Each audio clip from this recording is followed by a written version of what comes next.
This is Countdown to Tip-Off for Southeast of Saline Basketball on KINA Sports. Coming up, you're going to get a full preview of area games, analysis on this matchup, and keys to a Trojan win. Now let's head to the gym for Countdown to Tip-Off right here on KINA.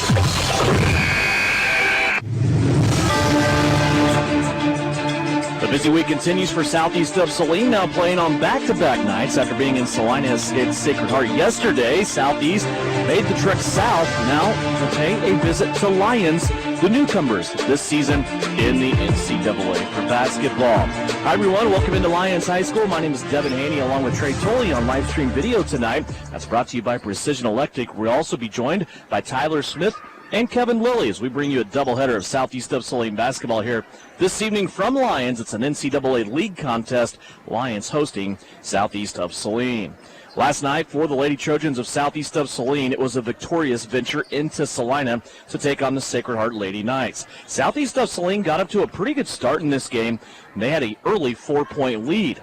They would take that 3-point lead into the end of the first quarter, 11-8. They would extend that lead to 10 points midway through the second quarter, then Sacred Heart would end the half on a 5-0 run. Our score at halftime was 20-15. For Southeast of Saline, they would hold a 4-point lead going into the fourth quarter, and then Southeast would just flat outscore Sacred Heart 15-7. They double up the Lady Knights in the fourth quarter for a 43-31 victory.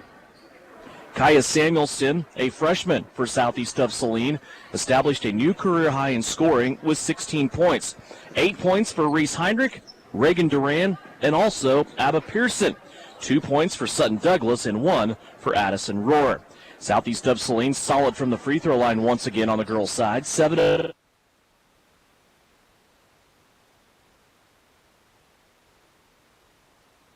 of Saline on their way to a 5-2 record now, winning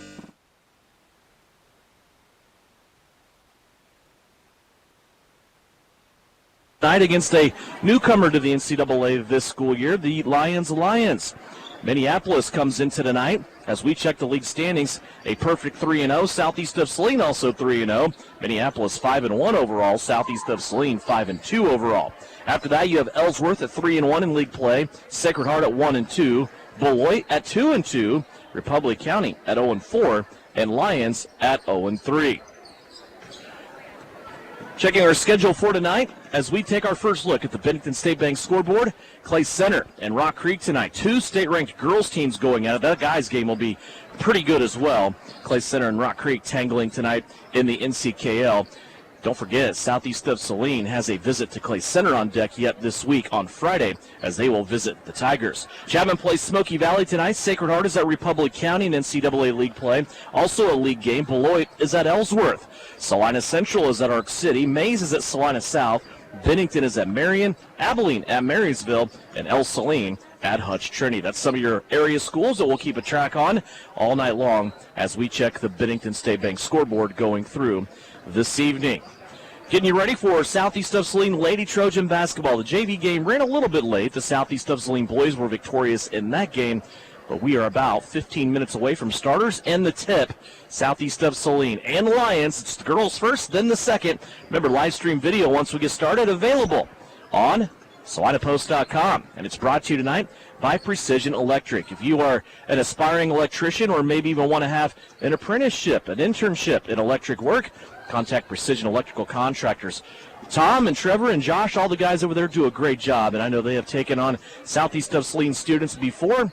If you want to start a new career and it happens to be in the electrical industry, contact Precision Electrical Contractors. They are a proud supporter and presenter of tonight's games, Southeast of Saline, here on the road in Lyons. When we come back, we'll bring Tyler Smith in. We'll get you ready for this one about 14 minutes away from tip-off. Southeast of Saline on the road at Lyons. It's right here on KINA. Think about the word precision. Precision is being exact and accurate. Isn't that what you want when it comes to electrical? Precision Electric in Salina brings exact and accurate quality to electrical jobs in central Kansas since 2003. Precision Electric's focus on quality and performance, combined with their experience and dedication, creates a winning set of finished products, which saves their customers money. Precision Electrical Contractors is looking for licensed journeyman electricians as well as apprentice electricians. Apply online at pecsalina.com. SESTrojanBasketball.com. Are you looking for a local brokerage firm to help you with your Medicare, life insurance, and annuities? L&L Advisors is the #1 local Medicare supplement and insurance specialist. Medicare can be confusing. Let the experts at L&L Advisors help make sense of it. Stop by one of 3 locations in Salina or McPherson and speak to an agent about the needs of your family. L&L Advisors, main office at 717 Roach, right off Crawford, and in the Central Mall, Salina, and downtown McPherson. Based on honesty and trust, contact L&L Advisors today. The Appliance Center is where you go to shop for washers, dryers, kitchen appliances, furniture, pellet grills, TVs, and so much more. If you are looking for a local family-owned business, visit the Appliance Center. We're in the big red and white building on South Broadway in Salina. Come experience the Appliance Center difference. Whether on the field, court, or operating room, experience matters. A coach loves an experienced team, just like a patient values an experienced doctor. Salina Ortho has ABOS board-certified physicians with over 50 years of combined service. If you need help staying active, or maybe you just want to discuss the newest techniques and services that Salina Ortho provides, or you want to see one of their trusted physicians, visit SalinaOrtho.com. Come see Salina Ortho. Your voice, your choice, past, present, and future. Mary Maids in Salina offers house cleaning services you can see and feel. Your home is more than just a house. It's where memories are made and moments are cherished. Though life can be complicated, house cleaning shouldn't be. Mary Maids strives to take the stress out of your day so you can live your life your way. With more than 40 years experience and an advanced time-tested cleaning process, they can help you reclaim time with your loved ones. Find Mary Maids on Facebook or check out their website at marymaids.com. During the winter months, we all rack up a lot of miles, especially following the SES basketball and wrestling teams. Isaacson Truckline is a proud supporter of the Southeast Trojans and wants to remind everyone to be safe on the roads this season. For local and long-haul service of freight and livestock, call Isaacson Truckline. The Southeast of Saline School District has a long-standing reputation for excellence. This excellence in public education has been a source of great pride and one of the factors contributing to the quality of life in our community. The Southeast of Saline Education Foundation works in partnership with the USD 306 School District and the community that it serves to maximize student potential, thereby creating a lasting legacy, not only for our children, but for our community. The Southeast of Saline Education Foundation salutes the Trojan Sports Program. You're listening to Southeast of Saline Hoops on KINA. Back here just about ready to go here. About 11 minutes away still. Some time for Southeast of Saline on the road. Here to take on the Lyons. Devin Haney, Tyler Smith back here courtside Lyons. The JV game running a little bit late.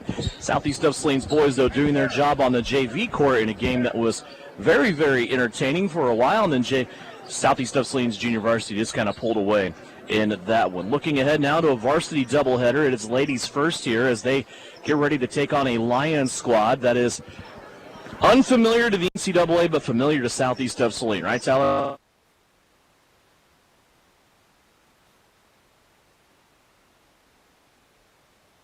And now it's a home and away with the Lions every year, and then you'll probably see them again at Sterling and maybe again at Substate as well, though I know this year the Substate Regional for Lions is in Scott City while Southeast of Saline is playing in Halstead. But this is a team for Lions on the girls' side. They come in, they are struggling a little bit. They have a first-year head coach in Cody Bowers. They're looking for scoring as their main thing. What do you see when you look at this Lions squad? It's a team that you're exactly right. Whenever you have a new head coach and you've struggled for a little bit, you're looking for that. The identity. I think the identity is the biggest thing. And that's something, we saw, if you want to look back, 10, 11 years ago with Shauna Smith, who took over for Wayne Sager. Sager had, great talent, and then all of a sudden, you had to figure out a way when that talent wasn't there, how are you going to play? And it was built from defense. Defense leads to offense. This Lions team, for the years that we've seen them play, there's been a lot of struggling. All right? So, a Tuesday night game, after a Monday night game, when you have a huge game on Friday night, this is a huge test for Southeast Saline. Yeah, and that's it's the logistics of the week, right? It's not so much maybe the opponent that you have to get ready for. I mean, you do. I don't want to dismiss Lions like that, but you're coming out of a big rivalry game in Salina last night where you played pretty well if you're Southeast of Saline. You get the win there. This is kind of the game between the mountains, right? It's the valley between the peaks because you're looking ahead maybe at this Clay Center matchup, and that has nothing to do with your league. But Clay Center is an undefeated team coming into tonight with a huge matchup in the NCKL. 2 state-ranked teams going at it there with Rock Creek and Clay Center. That's the game on Friday. This game here is a game you still have to focus for. You still have to get ready because this could kill you if you come into this and lose this game here tonight if you're Southeast of Saline. Not to put some unnecessary pressure on the Lady Trojans. That's just the case right now. When you look at this, Southeast of Saline, after their victory last night, they come in 5-2. They have now won 5 of their last 6 games, while Lyons comes in, and they're still struggling a little bit. As I said, they're 1-6 coming into this game. They're 0-3 in league play, and this is definitely a game. If you're Shauna Smith and the Lady Trojans, you definitely want to get this one out of the way. What did you think about the game last night with Southeast of Saline and Sacred Heart? I talked to Coach Smith after the game, and I just thought it was one of those games where there were chances for failure for Southeast of Saline and maybe have lulls that didn't go so hot. They had one of those kind of scoring-wise in the second quarter when Sacred Heart went on a 5 run to end the second quarter and go to halftime. But I thought Southeast was pretty darn solid. You saw pieces of the puzzle start coming together, right? Like you saw scoring happen when it had to come from certain scores. You saw people not care about scoring. That Sutton Douglas, I can't rave enough about what she did last night. Like she didn't score. She had 2 points. Yeah. But the amount of rebounds she pulled down, the defense that she played, you talk about like Addison Rohr, what she was doing defensively on the perimeter. It was, and again, not a big statistical night from Addison Rohr. Like everybody just did their part. We saw what Abigail Pearson did later on, just kind of calming the offense down. We saw Reese Heinrich do some things. Obviously, we saw Reagan Duran just with big shots after big shots. Everybody's starting to come together. It's starting to gel together. The team's starting to come together, and that's the fun part about this year. And the fun part about this type of season is it's going to get thrown at you so hard. Like there's no time off. Everything's coming at you so fast. You're drinking water from a fire hose in the next 3 weeks, and that's what makes it fun for us to watch this team grow. I feel like we're not sitting here talking, not quite mid-season, but almost halfway through. We're kind of knocking on that door here, especially after this week. I don't feel like we're sitting here talking about any one individual for Southeast of Saline that has had a bad scoring year. Like, everybody's had their moment in time. It all hasn't happened at the same time, but each game we're talking about somebody seems like at least one person with a new career high. Last night it was Kaya Samuelson. She was able to come out and score 16 points. That's a new career high for her. Reese Heinrich's season high this year, 14. You also have Sutton Douglas in there. Last week had 13. You had Abba Pearson last week, 20. I mean, it's just, you go down the list and it's just kind of, who's next? Reagan Duran had a 15-point game. And it's just kind of like, who's next? And also, when is that game coming along where you have 2, 3, or 4 put it together? I think that's kind of the ebbs and flows, right? Like there's going to be nights, and that's what makes every night like this, if you're a head coach, you're scared about. Not scared about, but you're apprehensive because you don't know what if nobody scores, right? You don't have a Carson Schlesner. We're going, shoot, now we're going years and years and years past. This would be a night that Carson just gets 20, you sit back, you don't have to worry about it. You don't have a score that can just go take over. If nobody takes over, you're in trouble. But you're exactly right. What happens when 2 of them get hot, when 3 of them get hot, then all heck breaks loose. That's when you make runs. And that's why you build the team from the defense first, and you make sure that leads to offense. And then when those things start going, I think that's what makes this team so exciting, especially with the young offensive players that we haven't seen a lot come from. We talk about Abigail Pearson all the time and everything that she does. Abba had 20 the other night, but Abba's never had to just go score, right? Like right. She gets those buckets like in the flow of the game. If she had to go score, she could go score, but nobody's had to go do it yet. And gosh darn it, you get 2 or 3 of those girls going, and that's what makes this team so exciting. We are going to be back. Take one more break. When we come back after this 3-minute timeout, we will have starters for you and the tip. The beginning of this one, Southeast Saline on the road here at Lyons here on KINA. When it rains, it pours, so it's important for you to get coverage that meets your needs. The team at Kniper Agency with Farmers Insurance can help you understand your options so you can prepare for what the forecast brings. We know a thing or two because we've seen a thing or two. Learn more by calling Stephanie, Morgan, or Tiffany at the Kniper Agency at 825-8419 to find out how they can help you protect the things that matter most to you. We are farmers. Bum, ba, bum, bum, bum, bum. Underwritten by Farmers Truck Fire Insurance Exchanges and Affiliates. Products not available in every state. And the second free throw.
physician for a referral to the Salina Pain Clinic. Our pain specialist will discuss the right options to manage your pain. Online at salinapainclinic.org.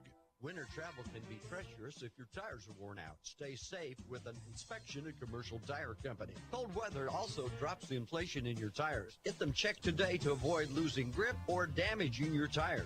Commercial Tire will help keep you safe. For repairs that aren't tire-related, our automotive and diesel mechanics will fix it right the first time. Commercial Tire Centers, West Crawford and North Ninth, Salina. Commercial Tire Centers, where service is everything. Hi, this is Angela Gephardt from the Bank of Tuscan, and I'm still cheering on SES Trojan. Just like a great basketball team, we're here to assist, pass, and score big with you with our lineup of winning banking products. Whether you're looking to save with our traditional high-yield savings account, earn with Kasasa-free checkings, or secure your future with competitive loan options, we've got the tools to help you slam dunk your financial goals. Stop by one of our branches or visit Bank of Tuscan to learn more. The Bank of Tuscan, member FDIC. This is Trojan Basketball on KINA. Back here at Lyons High School, the Lyons band getting involved and put a little atmosphere in the gym here. The crowd's still starting to pour in. This was a regular scheduled game that I feel like I have to say that now every time because we don't know if it's makeup land or regular schedule. This is a regularly scheduled game.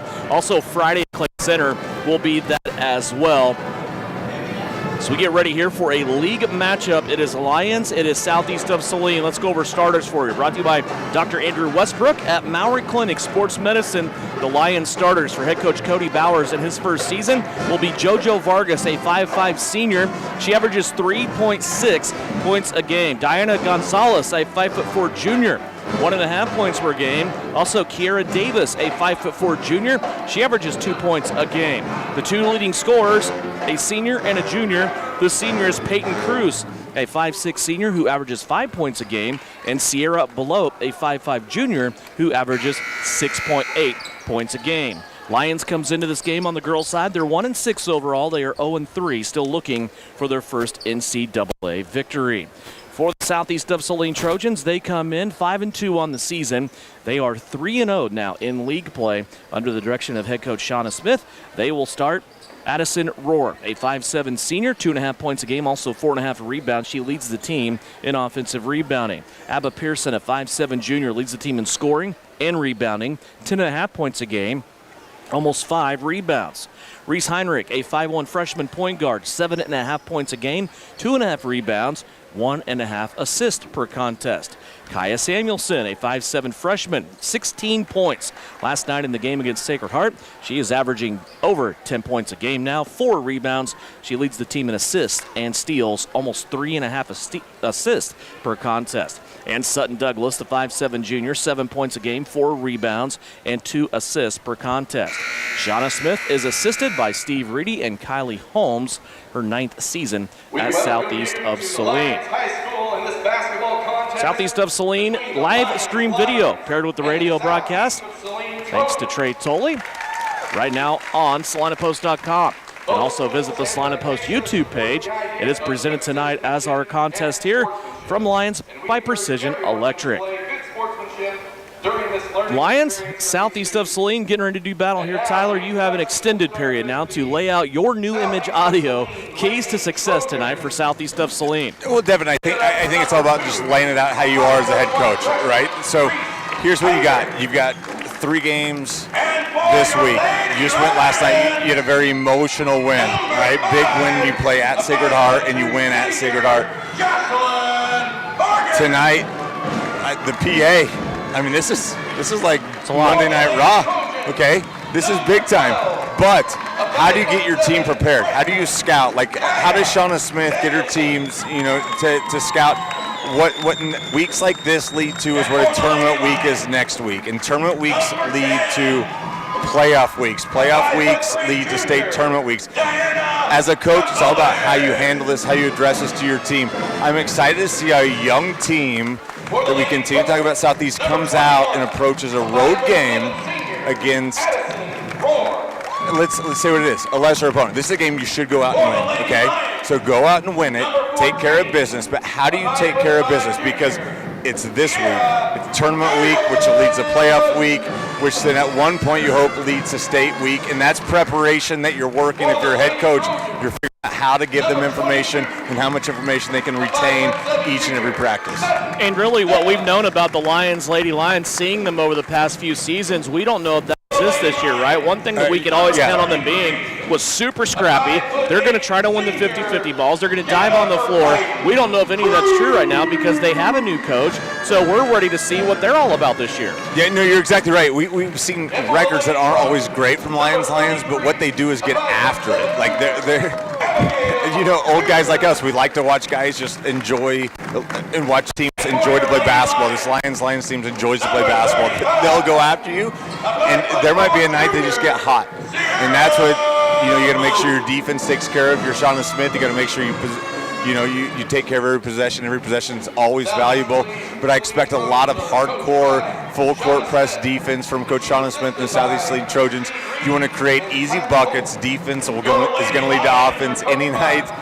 And I don't know what it sounds like on SalinaPost.com right now, but this is the loudest gym I've ever been in. And this is Allen Fieldhouse-esque right now. Allen Fieldhouse has a lot better audio equipment, and I'm sure it's tuned up a lot better as well.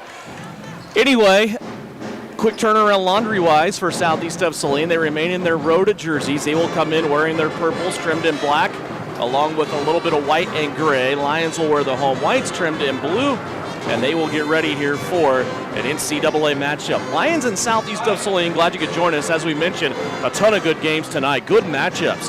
You have matchups like Clay Center and Rock Creek, Chapman and Smoky Valley, Sacred Heart and Republic County, Salina Central and Arc City, Mays and Salina South, Bennington and Marion, Abilene and Marysville, Beloit and Ellsworth, El Saline, and Hutch. Kaya Samuelson will step it into the center circle. She will jump it up here to start this game. And the ball is up. Peyton Cruz in the center circle for Lions, and Samuelson will win the tip. Southeast of Saline starts out with the basketball. Abba Pearson has it as she comes across and starts an offense here for Southeast of Saline. Heinrich trying to force it inside, high post. This is to Sutton Douglas, and it's a turnover quickly for Southeast. And that's one thing, these freshmen just kind of have to understand the situation. Like that's a pass. Like, yes, you want that later on in the game when you see how the defense is flowing for the Lions, but just let the defense flow. See how they're going to flow either way, either direction. Just slow things down, see how they're going to work, and then work yourself into that offensively. Abba Pearson takes it back for Southeast, gets a steal on defense, and then she drills a top-of-the-key three on the secondary break. Good patience there by Abba Pearson. She got the shot she wanted, and she drained it at the top of the circle. Here's another turnover, a steal by Samuelson. Step through on defense, and then she scoops it off the glass on the left-hand side. Kaya Samuelson with a circus move for two. And Devin, so many things there. You saw Hudson Roar right there with a great job just getting the ball. There's so much action going on, but just great defense led to great offense right there. Another turnover by Lions. Left side three from Reese Heinrich won't go, and a rebounding foul will be called on Lions. Southeast of Saline will keep it. They have it underneath their own basket, and the foul here against Lions will go against Diana Gonzalez. Yeah, the foul on Gonzalez, but it's Douglas. Douglas is creating so much havoc. Every single rebound she feels like is hers. She's doing a great job just creating so much chaos down low. It's a great job from Douglas to create that foul on Gonzalez. Southeast of Saline nearly turned over the inbounds pass and went off a couple of different hands, ended up touching Lions last, and Southeast will have it now on the sideline. Into Pearson, who's starting the offense here for Southeast of Saline. Looking high post. Now she's bottled up. She'll unload it left to Samuelson. Kaya now will float back to the middle. Sutton Douglas high post. A little bit of a bump there. Then Sutton passes it down to Addison Rohr. Southeast really out of sync here, and they turn the ball over. Lions takes it off the deck, and it's the second turnover for Southeast of Saline. So two really bad possessions for Southeast. In the middle of that, they did score 5 points. But Lions beating everybody down the floor. Will get 2 points from Sierra Beloit. Yeah, Beloit, great catch down there. A lot of action going on. She made a great catch. Nice finish from Beloit. Addison Rohr along the baseline, takes a power move, gets slapped from behind on the right arm, and she will go to the free throw line. Good pull through there, and a nice little power move by Addison Rohr to get to the rim.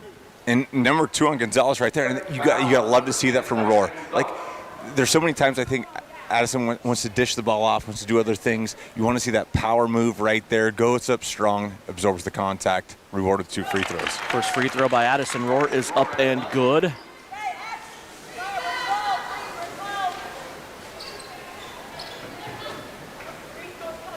She will get another one here. And it is also good. 2 successful free throws from Madison Rohr. 7-2, Southeast of Saline with the lead. Near steal, it's full court pressure here by Southeast. Abba Pearson over to the left-hand side of the defense, trying to bottle up a Lyons player. Lyons throwing it down the right-hand sideline. Nearly turned it over, but it's going to stay here with Lyons. And Heinrich found herself on the sideline right there. The ball was coming right at her. She knew she couldn't catch it and do anything with it, just kind of tapped the ball out of bounds. Nice play from Heinrich just to create that sideline inbounds play from Lyons. Lyons will inbound it. Close proximity on the right wing. Now they'll drive through the paint. Unloaded out here left-hand side. It is Lily Miranda who is into the game. As you mentioned, Diana Gonzalez picked up her second foul here early on. There's a pass off to the right. It goes off a Lyons player and out of bounds. It's their 4th turnover.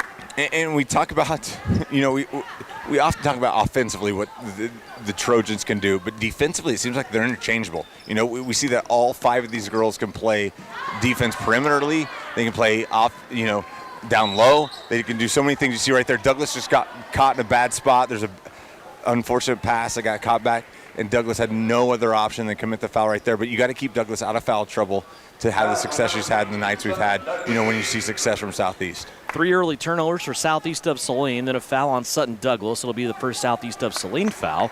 Sarah Feldman has checked into the game. They're now going to rule that that's a non-shooting foul. So Lyons will have to inbound underneath their own basket. Feldman will come in for Kaya Samuelson here in this exchange.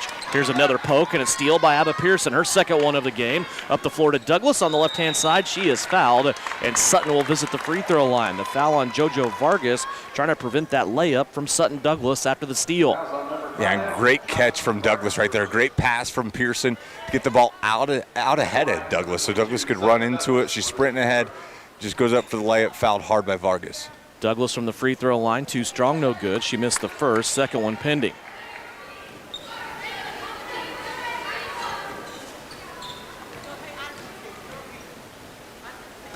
Second free throw, rolls off, no good. Addison Rohr had a chance at the rebound, and it was bumped in the back. It goes out of bounds, and basketball will go to Lyons.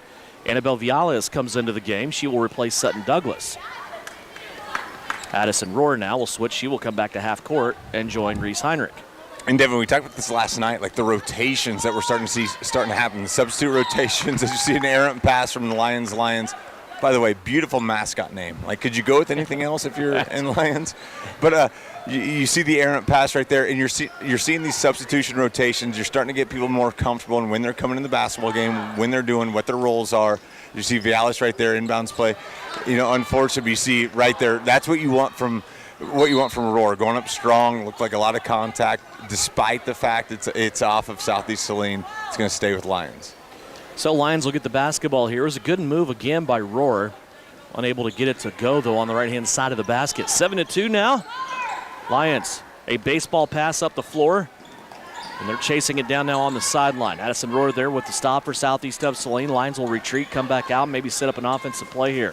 Almost 3 minutes gone by, 7-2, Southeast of Saline. They jumped out to a 5-0 start here in this game. Here's a runner, a floater that is up and good. JoJo Vargas has her first basket of the night. Yeah, it's too easy from Vargas. You saw right there, Pearson comes up. She's got to come up a little bit earlier, just make that shot a little bit more difficult for JoJo Vargas. Pearson springs free on the press. She gets bumped while going to the basket. Ammon knew she was going to get fouled, it appeared, as she put that shot up and is able to enter her name in a trip to the free throw line. So Pearson will step to the stripe. The foul on Sierra Bloat is her first. And again, the instincts from Pearson to go up strong, right? Not throw up anything where you think you're going to throw up something that's going to go in. Go absorb the contact, get yourself to the free throw line, and make sure you take care of that foul and make it hurt against Lyons right there as the first one goes. Pearson now with 4 points. Sutton Douglas returns to the game. She will bring with her Reagan Durant for the first time. They'll replace Heinrich and Rohr. Kaya Samuelson waiting to replace the free throw shooter, Abba Pearson. Pearson's free throw's up and good, and that exchange will happen right now. Abba with 5 points to lead all scorers to start out here early on. We are not quite halfway through the first quarter. 9-4. Southeast of Saline up by 5. Full court pressure both ways in this game. It's been kind of a helter-skelter, high-tempo game thus far between these two teams. Here's a near steal, Southeast of Saline. Durant came in late. The ball pops up, goes out of bounds. It'll stay here with Lyons. And definitely, it's the athleticism from this full court defense, right? Like that's something, we talk about that all 5 defenders can play at any position. That makes the press extremely difficult. When you're playing it right and everybody's doing the correct thing, taking the correct angles away, it makes it extremely difficult for any team to get the ball up court. Wild shot by Lyons high off the backboard. Southeast of Saline will take custody of it. Samuelson up the middle of the floor, now plays it right to Douglas. Now back left to Feldman. Bullet pass inside. And a shot by Annabelle Viales is up and good. Give the assist to Kaya Samuelson. Viales now the 4th Southeast player to score in this first quarter. 11-4 is our count. It's a 7-point lead. Biggest one so far by Southeast of Saline. Lyons trying to get in an offensive play. Here's another loose ball. Reagan Duran has a steal. Here comes Duran up the middle of the floor. Now floats right, layup off the window. Comes off no good. Feldman with the tip for Southeast, and Lyons has it. A 2-on-none break. Up the floor, a left-handed layup. No good because Duran got there. Holy cow, where did she come from? Duran disrupted that layup, and she went from baseline to baseline. And Devin, how easy would it have been to miss the layup, drop your head, and not care? Duran misses the layup, then busts her backside back all the way, disrupts that layup from Lyons. It's a great job from the sophomore, Reagan Duran, just creating havoc. Like, you're not going to drop your head if you make a mistake. You're just going to continue to carry on. Great job from number 23. Kept 2 points off the board for Lyons. Now they will have to inbound underneath their own basket. Here's a 3-point attempt, top of the key. The glances off the rim, no good. Duran with the rebound. Here comes Reagan. She'll flip it out here to Samuelson. Now a long pass up the floor to Heinrich. Reese with a little head and shoulder fake there. Now they'll work it back around. Ends up right wing to Duran. Short corner along the baseline. Rohr, she'll kick it out. Heinrich, 4-3. Off the rim, hard, high bounce, won't go. Douglas and Rohr fighting for the rebound. Douglas put the shot up. It's no good, and it bounces off a Lion foot, not a bounce. Yeah, really unfortunate. Sutton grabs the offensive rebound. The only problem was Rohr was also there trying to get the rebound. And remember, they did that couple of times last night. And it's not a horrible problem, right? You have 2, Southeast Saline Trojans going after the offensive rebound, but at some point, someone's just got to let go of the basketball, let the other person go up. 3:16 left to go. It's a 7-point Southeast lead. Baseline offense, long 3 from Samuelson. Won't go. Rebound being fought for. Goes on the deck. Lions trying to scoop it out, but there's Samuelson. Now the Lions player coming in, and now a scrum, and they will call this a traveling violation on Lyons and award it to Southeast of Saline. Probably thought that should have been dual possession. Yeah, really difficult. Jojo Vargas did a great job just hustling after the basketball. It looked like she secured it. Looked like there were a lot of hands on it. But again, if you have diving bodies all the time, the officials don't know what to call. That's just kind of something we've gotten used to with the team in purple. They're going to dive after loose basketballs. They're going to make things extremely difficult, and that puts a lot of pressure on the officials as well. There's a deflection off the inbounds. Heinrich had her inbounds pass swatted out of there, and Lyons takes it away. 4 turnovers for Southeast of Saline in this opening quarter. And you can't have those. You can't have baseline inbounds turnovers right there. That's something you cannot have if you're going to be successful as you continue to carry on with the schedule that's getting ready to come up. It looked like right there. It looked like Samuelson made a good steal, and all of a sudden was just held. No call, and then all of a sudden there is a foul call, or might have been an alternate possession. Yeah, they called it an arrow. Still ends up being a turnover for Lyons. They're 7th. Yeah, I agree with you, Tyler. I mean, all 4 of Southeast of Saline's turnovers have been bad passes, right? They weren't unforced, so to speak, but they've just been bad passes. Here's Pearson now inside, a little head and shoulder hesitation. She'll go to the rim on the right side and just cannot get that ball to go down. It goes out of bounds once again. So these 2 teams just kind of looking as cold as what the temperature is in the gym to start this game. It was freezing in here when we walked in. It's not any warmer right now. The hands are freezing. But at some point, I don't want to discount, and disrespect anybody from Lions Lions, but you have to understand who you're playing against, right? Like, as you see right there, nice baseline drive, nice finish from Samuelson. But you got to work the ball around. Like, you don't need to make that entry pass that you needed last night against Sacred Heart. Like, that's one of these things these young players have to understand. Samuelson just all over the floor. Samuelson got the steal, then she was cut at the ankles from behind, ends up getting down on the ground with a Lions player, and a dual possession, and the arrow will go in favor of Lyons. But what we're talking about offensively for Southeast is what I'm talking about with this whole thing, like with the scouting reports and how you're going to play each team, right? Like you can't play every team the exact same way. That entry pass that was there last night might not be there tonight. Work the ball around, see what's there. This is a team you want to wear out, right? Like you want to beat them with your depth. You want to beat them with your talent. To do that, you got to move the basketball around offensively. And right now I'm seeing far too many turnovers from Southeast of Salina. And that'll prompt a timeout from the Lyons bench. Cody Bowers, first-year head coach, will take a break. It's the biggest lead right now for Southeast of Salina. It is 9, and it's a full timeout. 1:51 left to go here in the first quarter. Southeast of Salina leading it by 9, and it's presented tonight by Precision Electric. At Maury Clinic Sports Medicine, we are available when you need us most. I'm Dr. Andrew Westbrook, and I am the sports medicine physician at Maury Clinic. I see patients of all ages and help them come back stronger than ever. From broken bones to joint pain, my team and I are committed to help you do more. For those with sports injuries, come see us at our sports medicine walk-in clinic Monday and Thursday mornings from 8 to 9 a.m. Prevent, recover, and strengthen so you can perform your best.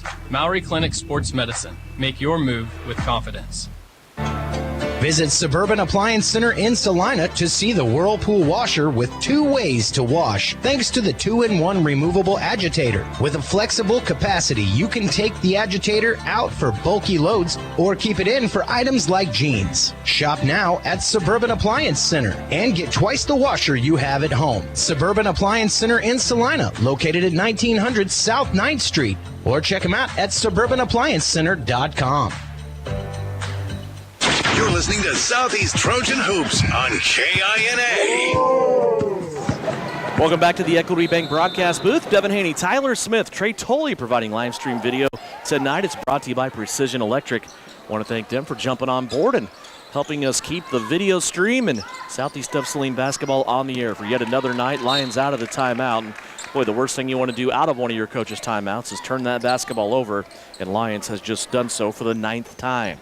It is, but you saw a trap right there in the corner. We talked about that last night. You cannot inbound that sideline play to the baseline. That just creates too many obstacles for the offense to get through, and you saw that right there that Southeast used the baseline, they used the sideline. There's just nowhere to go for Lions. Here's Douglas inside, power dribble, nothing there. She kicks it back out, ends up going around the perimeter to Heinrich.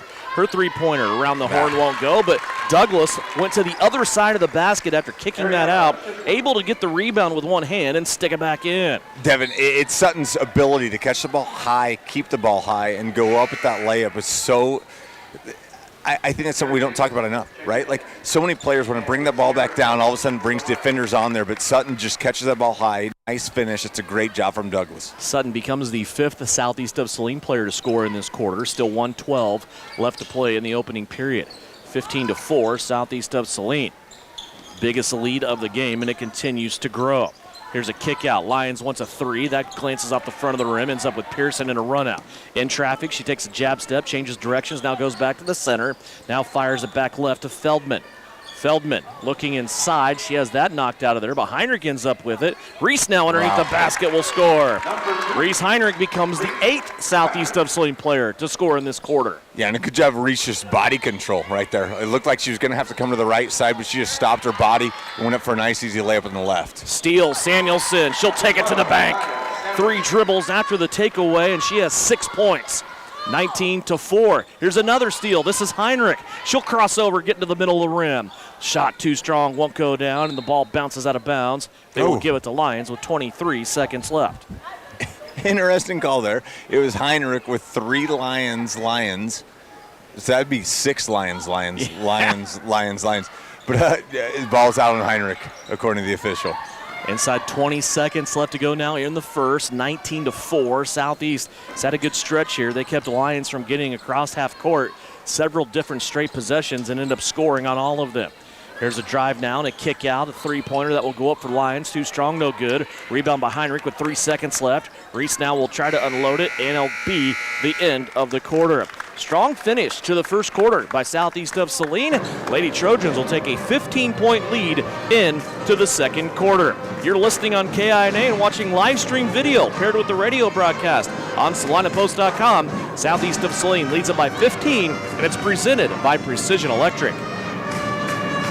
crop and weather conditions are just right, you need to bale as much as you can, as fast as you can, all while putting up the highest quality product possible. Case IH round balers have the reputation as the hardest working balers in the business to consistently build dense bales with square shoulders that don't sag. No matter the crop or field condition, bale more with Case IH round balers. With easier maintenance and serviceability, you'll spend more time where it counts. In the field, baling hay. Ready to build a better bale? Contact Can Equip in Solomon. Suit up for your next Southeast of Saline game day with Trojan gear from Copyco. T-shirts, hoodies, hats, and more available off the rack or customized. At Copyco, they offer all the printing and custom apparel you need at the prices and fast turnaround you've come to expect over the last 30 years as your local hometown print shop. Whether you're a die-hard Trojan fan, a coach planning the next big event, or a business looking to sponsor the team, they've got everything you need to show your Southeast of Saline spirit. Copyco, more than just a copy center, a proud sponsor of Southeast of Saline.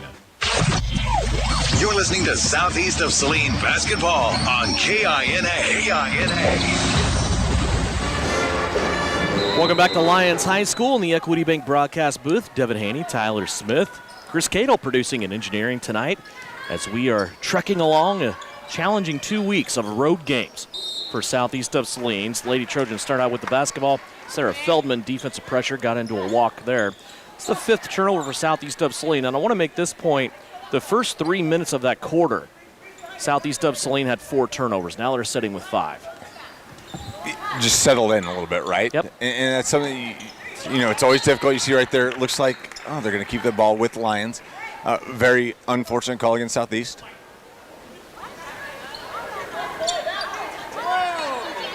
It's all right. I love seeing Shauna Smith coach like this, up 15 at the beginning of the second quarter. It's all right. I mean, no one's playing a perfect game. No one's going to call a perfect game. You just got to deal with it.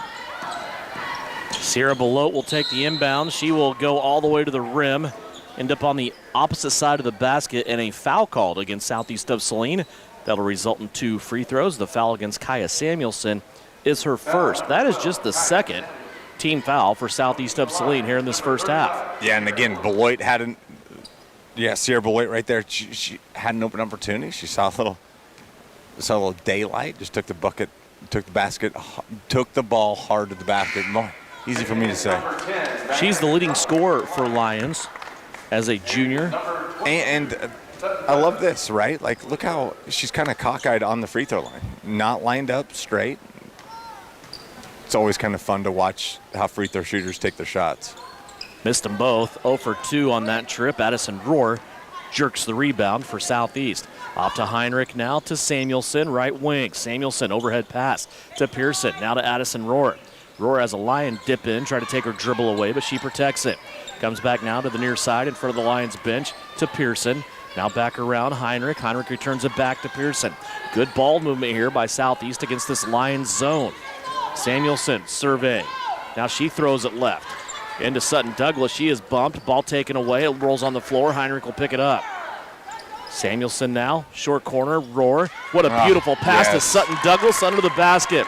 Addison Rohr gets the assist. Sutton Douglas with the 2.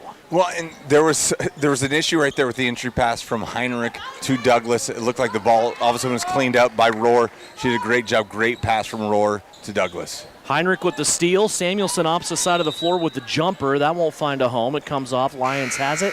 And the rebound ends up in a jump ball situation. The arrow will go to Lyons. Well, and the only reason that ball's going to Lyons right now, because Sutton Douglas attacked that offensive board, right? That could have been an easy offensive rebound from Lyons, but you saw Sutton just attack it. She drew the basketball up. That's huge. Anytime you're drawing balls like that means you're going to get the next one. That's a big-time play from Douglas. Here's a lob pass across the floor for Lyons. Now they make an extra pass. Had an open 3, but passed it up. They come back out top of the circle now to Peyton Cruz. Cruz. She'll play it on the pass to Maya Fierro. Fierro now back to Cruz. Left-handed dribble, looks inside, now plays it back to the right. Southeast of Saline has been good defensively in this game, that's for sure. They've really not had anything easy for Lyons here. That's why Lyons right now only has 4 points. Yeah, and that defense travels, right? Like, it's a cliche, but it's a reason it's a cliche. You see a nice backdoor cut right there, but you see that Samuelson and Douglas both collapsed right there, make things extremely difficult as the foul's going to be called on Davis. But defense will travel. Like, you can always be successful with your defense. It doesn't matter what your offense is going to do. If you can play defense, you're going to be in every single game, and that's something you're always working on. You're always improving. That's the one thing the coach will always yell about. Viales comes in. Addison Rohr will take a break. 5:57 left to go here in the second quarter. Samuelson has it. Now back to Heinrich. Heinrich back to Samuelson here. Kaya looking high post to Sutton Douglas. Now she unloads it to the left to Pearson. Pearson goes right down the middle lane, leaves it off for Viales. Little low pass there. I don't think Annabelle was ready for that ball. Missed the shot, and now a stoppage of play down low. A foul, I believe, here out trying to get the rebound against Lyons. Well, and that's something Viales has to be ready for, right? Like, anytime Pearson's driving to the basket, you got to be ready for a pass, because Pearson can go up strong. She can also give you a nasty dish like she just did right there. Just a fantastic pass from Pearson. Viales has to be ready for that pass. She's going to get an easy bucket if she's ready for it. Number 35, Sierra Bloke. Sierra Bloke collects the foul. That is her second. Here's Viales. Quick shot off the inbounds from the left elbow. That won't go. And a rebound tied up and a jump ball will stay here with Southeast of Saline. It is Duran, also Pearson, Douglas, Viales, Samuelson. She'll be the inbounder. And definitely, we talked about the importance of Douglas getting that alternate possession earlier. She did the exact same thing right there, gets the ball there. But you're seeing right there, Shauna Smith's not happy with that inbounds play. Viales has the ball. She was fouled. She wants Viales to catch that ball high and continue to go up right there. Again, Viales just kind of learning how to get in this flow. I want to see Viales get extremely aggressive. Like, she's you got to unlock that nasty. I don't know where that unlock is, but when she gets nasty, she's going to be an issue for a lot of teams. Sierra Belota has just picked up another foul. That is now 3 for her. She's gotten 2 quick ones here in the last few seconds. Now Sutton Douglas is being fouled at the left elbow. This is already Lyons' 4th team foul, and it appears we're on track for Southeast of Saline to get a good workout in from the free throw line. Mia Fierro for the Lions. Mia Fierro got that one. It's her first. And what you like to see with Southeast right now, it's a 21-4 game. Like, there's a lot of times you just get complacent, and you see right there, nice entry pass to Douglas. Douglas does what she does. She gets the ball in the low block. That left block, she's going to finish strong. You get complacent with easy shots. Southeast is not doing that. They're continuing to work. You see Samuelson do a great job, just come from the backside, knock that ball out of bounds. But you don't want to get complacent with outside shots. Continue to pound the ball inside, work your offense. Timeout called by Lyons as Southeast has ran this out to a 19-point lead. It's a full timeout. We will step aside. 5:17 left to go here in the second quarter. Southeast leads at 23-4 on KINA. Farmers, now is the time to start planning for spring. Phillips Seed is ready to help you choose the best seed genetics for your operation. From top-performing corn hybrids to high-yield soybean varieties and advanced seed treatments, we'll get your crops off to a strong start. Find us online at phillipsseed.com, on Facebook, or on X. Call us today at 785-949-2204. That's 785-949-2904. Phillips Seed, serving, innovating, growing since 1985. When does normal acute pain become abnormal chronic pain? Chronic pain can be one of 2 types, nociceptive and neuropathic. Each type differs based on what causes it, what it feels like, and what treatments may relieve it. Neuropathic pain can often be managed by a therapy called neurostimulation or spinal cord stimulation. If you suffer from chronic pain, ask your primary care physician for a referral to the Salina Pain Clinic. Our pain specialist will discuss the right options to manage your pain. Online at salinapainclinic.org. You're listening to Southeast of Saline Hoops on KINA. Back here at Lyons High School in the Equity Bank broadcast booth, Devin Haney, Tyler Smith. Glad you could join us on a Tuesday night at what we would refer to lately as a regular basketball night.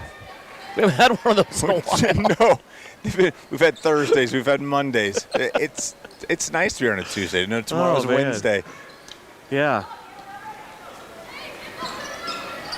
Played last night, of course, at Sacred Heart. The game before that was Thursday against Smoky Valley at Southeast of Saline. But, yeah, here we are on a Tuesday. It's weird because there's other people playing. I'm getting scores that we'll pass along on the Bennington State Bank scoreboard. Some good matchups tonight. Here's a traveling violation against Lyons.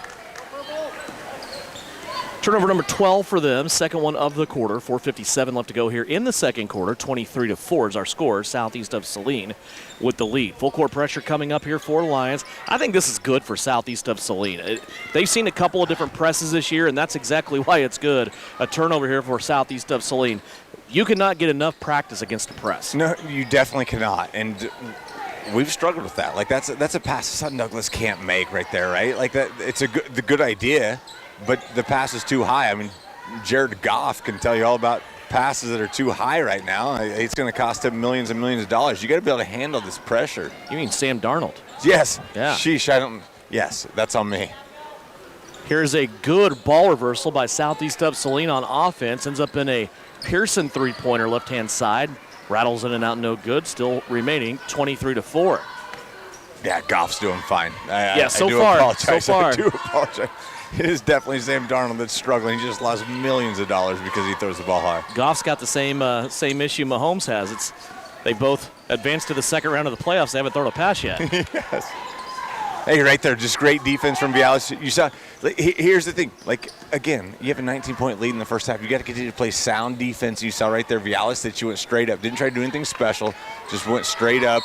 You see Douglas again. Douglas misses the first opportunity. Goes up, collects another rebound. Goes up strong. Draws a foul. So going to the free throw line for 2. Yeah, Mia Fierro was pinned down low by Douglas. She did a really good job defensively the first time, but Sutton just stuck with it and got an offensive rebound on her own miss and is able now to go back to the free throw line. So Sutton has a chance here. A couple of free throws at the line. She was 0 for 2 in her first trip back in the first quarter, but she bangs the first one home here.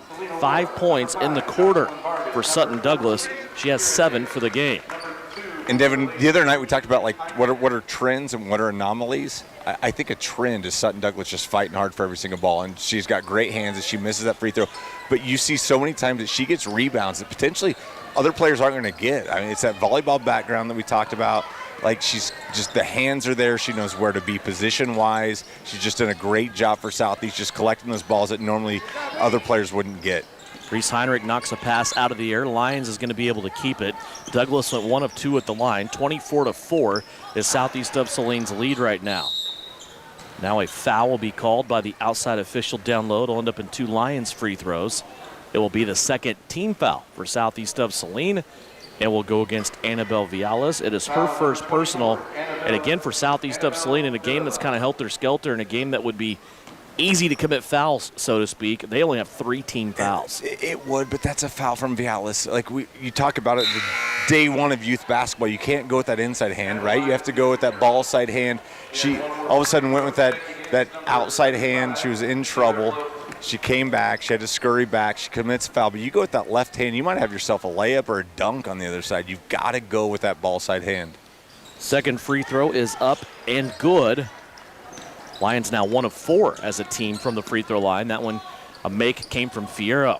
Middle of the floor now. Pearson has a physical play there by Pearson, and then the Lyons player went back-to-back. Actually, a physical play against Pearson. Should have been a foul, I'm thinking. And then the ball goes in the backcourt. Lyons loses it anyway. But again, it's always about preparing like for what's happening next, right? I'm assuming Clay Center is going to be extremely physical. I'm assuming Clay Center is going to be extremely fast on Friday night. It's a ball that Abigail Pearson knows that she can't turn over right there. She's got to secure that basketball. She's got to rip it through. She's got to find her next pass. She can't just put the ball up high and be weak like that. Not saying Abigail Pearson's weak, but she was weak with that basketball pass right there. Here's Pearson. One dribble towards the baseline. Now high post to Vialas. Vialas, again, right thought, but about a half a second too slow to hit Rohr coming across the block, left to right.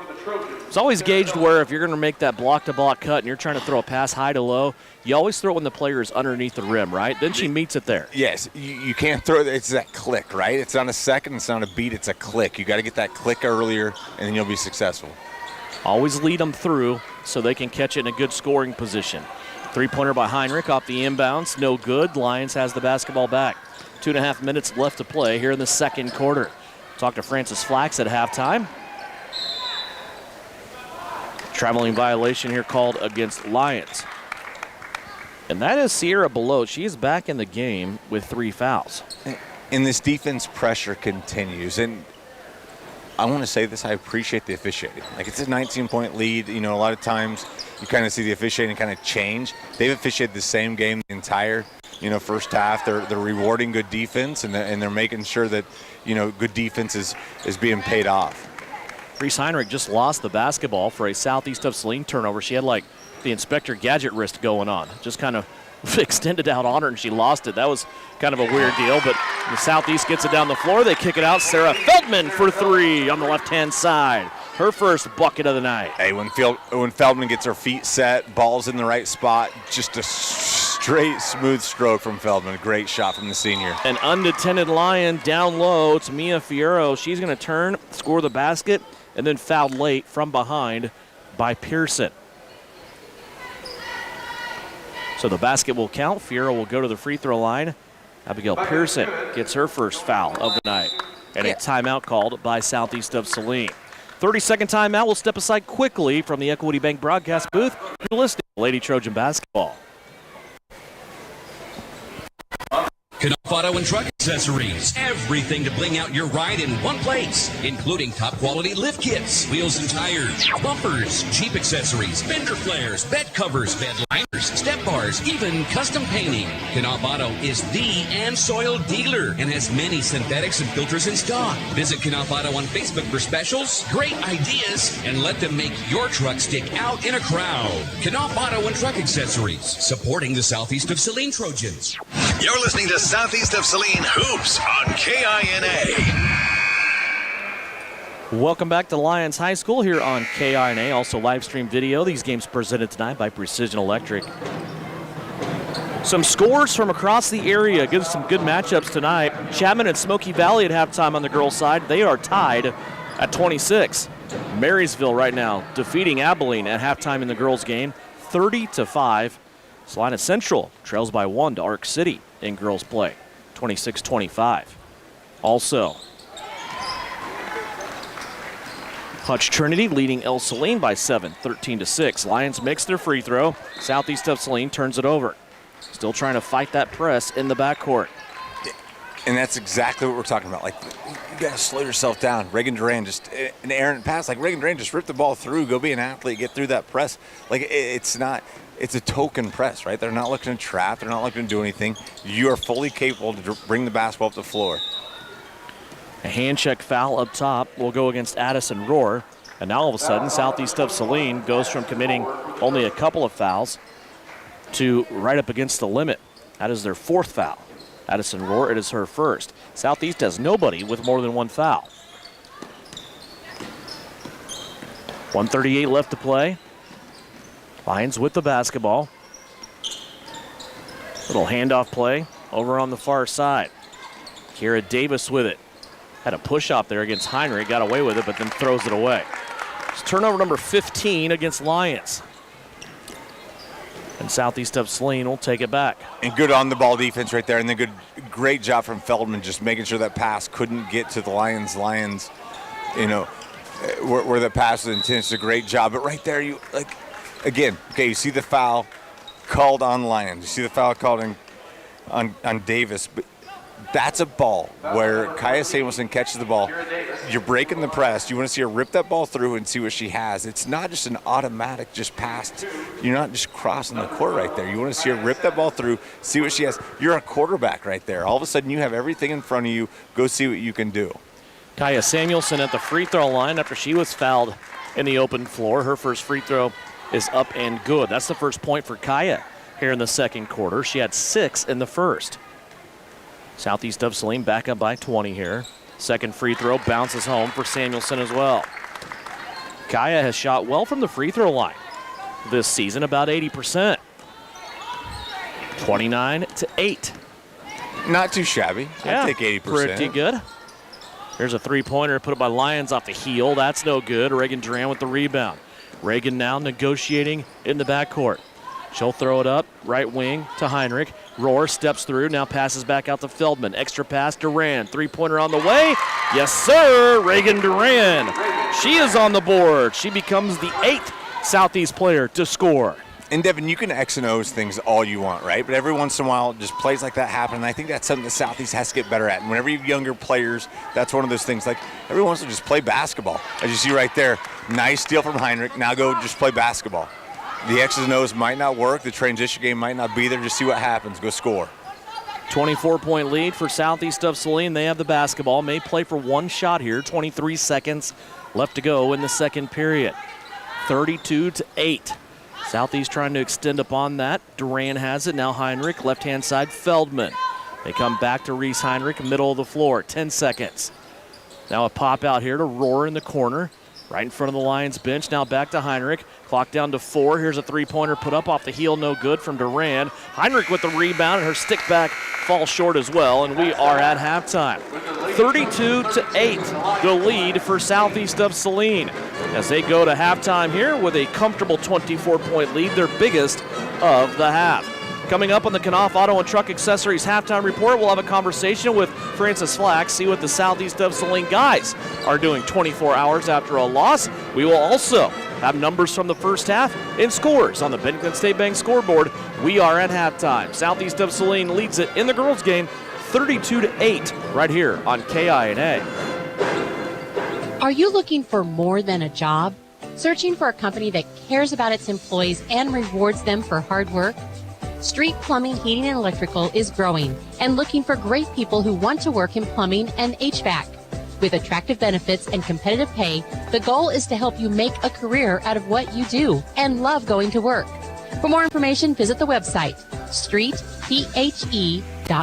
Street Plumbing, Heating, and Electrical, serving Central Kansas, an equal opportunity employer. The Appliance Center. It's where you go to shop for washers, dryers, kitchen appliances, furniture, pellet grills, TVs, and so much more. If you are looking for a local family-owned business, visit the Appliance Center. We're in the big red and white building on South Broadway in Salina. Come experience the Appliance Center difference. During the winter months, we all rack up a lot of miles, especially following the SES basketball and wrestling teams. Isaacson Truckline is a proud supporter of the Southeast Trojans and wants to remind everyone to be safe on the roads this season. For local and long-haul service of freight and livestock, call Isaacson Truckline. This is the Trojan Halftime Report. Coming up, a first half recap. Shot at the horn! Stats, interviews, and a look at other area games. Now, let's get back to the gym for Trojan Halftime on KINA. Back here at Lyons High School, we are at halftime. It's brought to you by Knopf Auto and Truck Accessories as we hit the break here in the intermission of the girls' game. So far, things traveling right along for Southeast of Saline as they lead at 32-8 here, and the guys warming up right now. Let's take a look at the first half scoring for you. These numbers brought to you by the Bank of Tesket. And right now, it's spread out for Southeast of Saline on their way to 32 points. They have 8 different players that have scored, led by Kaya Samuelson with 8, 7 points for Sutton Douglas, and then 5 points for Abba Pearson. 3 points for Sarah Feldman, 3 points for Reagan Duran, 2 points for Reese Heinrich, 2 points for Addison Rohr, and 2 points for Annabelle Viales. For the Lions, Lady Lions, 4 points for Mia Fierro, no, 2 points for JoJo Vargas, 2 points for Sierra Belote. Southeast of Saline, 7 of 10 from the free throw line, while Lions is 2 out of 3. 16 turnovers for Lions in that first half, 8 for Southeast of Saline. Southeast right now at halftime leading 32-8. Time now for our halftime conversation and our pregame talk, if you will, with Francis Flax, head coach of the Southeast of Saline Trojans. And coach, about 24 hours after a loss last night to Sacred Heart in town, there was some bad writing on the wall early on when Cannon Jacobson got his third foul there early in that game. But what do you think overall about that contest? Well, you know, it was a lot more physical than I expected. And the thing is, we didn't fight back like they were. You know, they were punishing us and we weren't punishing back the way we should have. But it was kind of a funny game. You know, we got good looks early in the game. We took 8 shots in the first 3 or 4 minutes, and 7 of them were uncontested, and the only contested one we hit. So, yeah. You know, it was a frustrating loss, but the good thing about it is, hey, the guys are in good spirits today. We're ready to, you don't have to wait long. You see what you can do. Yeah, there's no time to feel sorry for yourself or even rejoice over a win with the schedule that is being kept right now by Southeast of Saline. What did you think about your defense last night? I was curious about that as I was leaving the gym last night. I know you're trying to get this team to communicate better on defense. You're trying to get their rotations better on defense, and you got to be on the next level defensively against Sacred Heart. They do such a good job attacking the paint and then kicking out, and sometimes you end up guarding 3 or 4 different guys on one possession. Yeah, you're right. The thing is, our half-court 5-on-5 defense was pretty good, but they got us in transition where we didn't have enough guys back, and they were driving it to the hole and either scoring or kicking it out and scoring that way. And the other thing is, we did a very, very poor job of adjusting at halftime to guard Sacred Heart on inbounds plays, and we got torched on the inbounds plays, and I don't think that'll happen next time we play them, but that's water under the bridge. We got a Lyons team tonight now. Clay Center on Friday, Lyons tonight. It doesn't get any easier for you. This Lyons group, they come into tonight and they have a 3-4 record. They're 1-2 in league play, but boy, they're a gritty bunch. And one thing that we've found out over the last couple of seasons about Lyons on the guys' side, when we see them at Sterling, boy, they always play hard. They sure do. They've got a good coach, a good younger coach. And if you look at them, warm-ups, man, they look the part. They've got size. They're a little slender, but they have size. They don't play very many guys, so I think we'll see some zone tonight. What do you want to see most from your guys as they bounce back here from last night? Make shots. Yeah. Just make some shots, and take the game to Lyons. Don't let Lyons bring the game to us. Let's take it to them. See if that won't turn the tide. Heat this gym up a little bit, right? Oh, this gym's cold. I saw the principal over there a little while ago trying to adjust the thermostat. He couldn't figure it out either, so. Well, I was told in the old middle school gym that's here in the same building, the boilers used to shut off at 4 o'clock, so you could find people huddling around certain vents during games late at night, but it feels like almost the same thing here in their newer gym. Well, you go to the old gym. I went over there to watch some C-team action, and it's warm as can be over there. I wish they'd move the game over there. Good luck. We'll talk to you after the game. Francis Flax, head coach of the Southeast of Saline Trojans. They will be in game number 2 of our doubleheader here tonight. 32-8, we are at halftime. When we come back, we will have third quarter action for you as we take a 3-minute timeout at Southeast of Saline. Lady Trojan Basketball leading 32-8 here at the break on the Knopf Auto and Truck Accessories Halftime Report. Knopf Auto and Truck Accessories. Everything to bling out your ride in one place, including top quality lift kits, wheels and tires, bumpers, Jeep accessories, fender flares, bed covers, bed liners, step bars, even custom painting.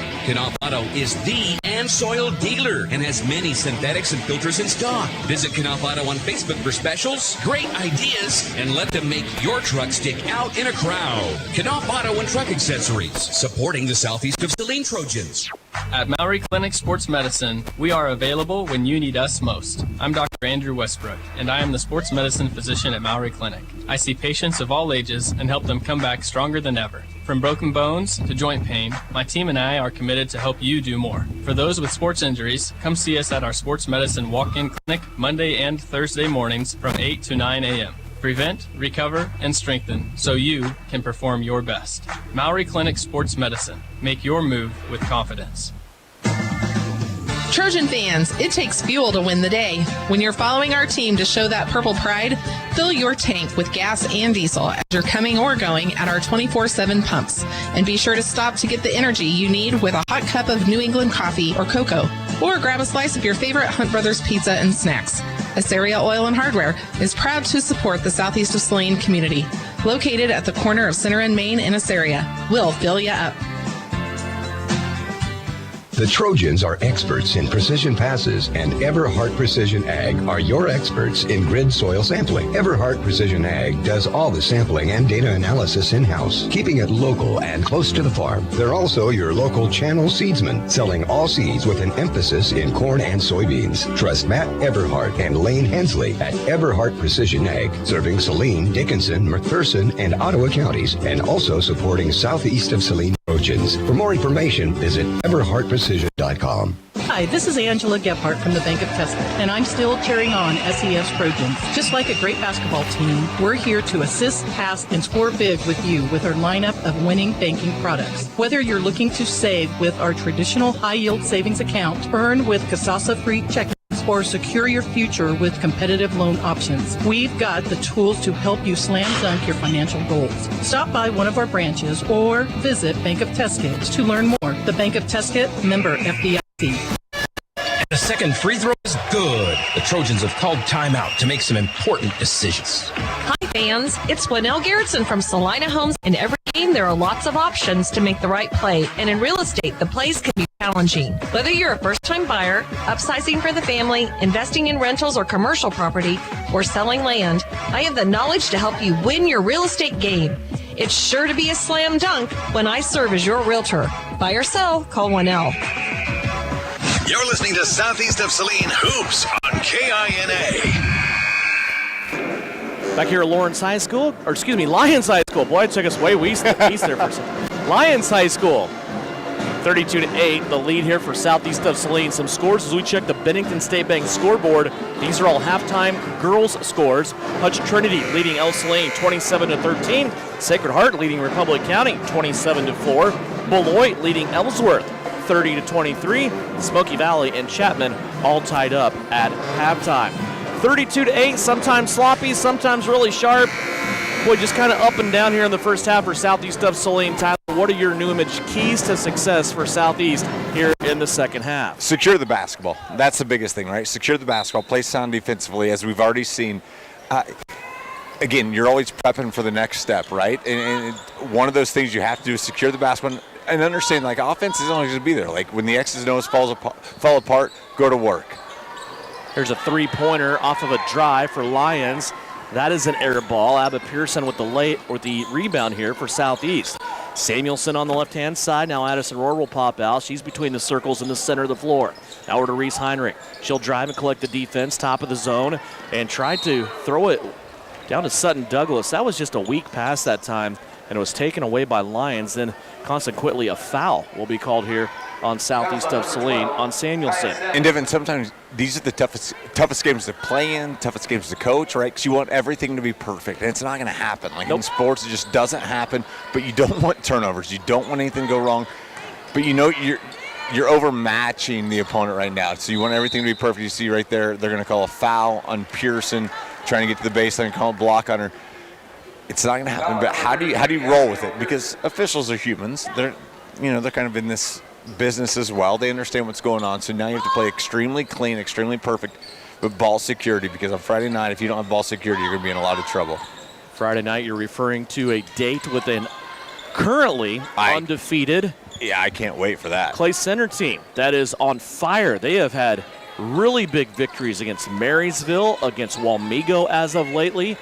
And you look at Marysville and Walmego scores tonight, they are not close. They are both winning big, so that tells you kind of the capacity of that Clay Center is capable of. And Clay Center's Rock Creek tonight. I mean, that's a huge matchup on 4A. Like, it's girls and boys. Yes, like that's so much fun, and that's what I love about the schedule, right? Like, so you have a new team in Lyons in the league. So you're coming here, you're playing Lyons twice a year. It's fine. And what a fantastic gym this is. Like, as you see it look like a travel, it's going to be a foul on Samuelson.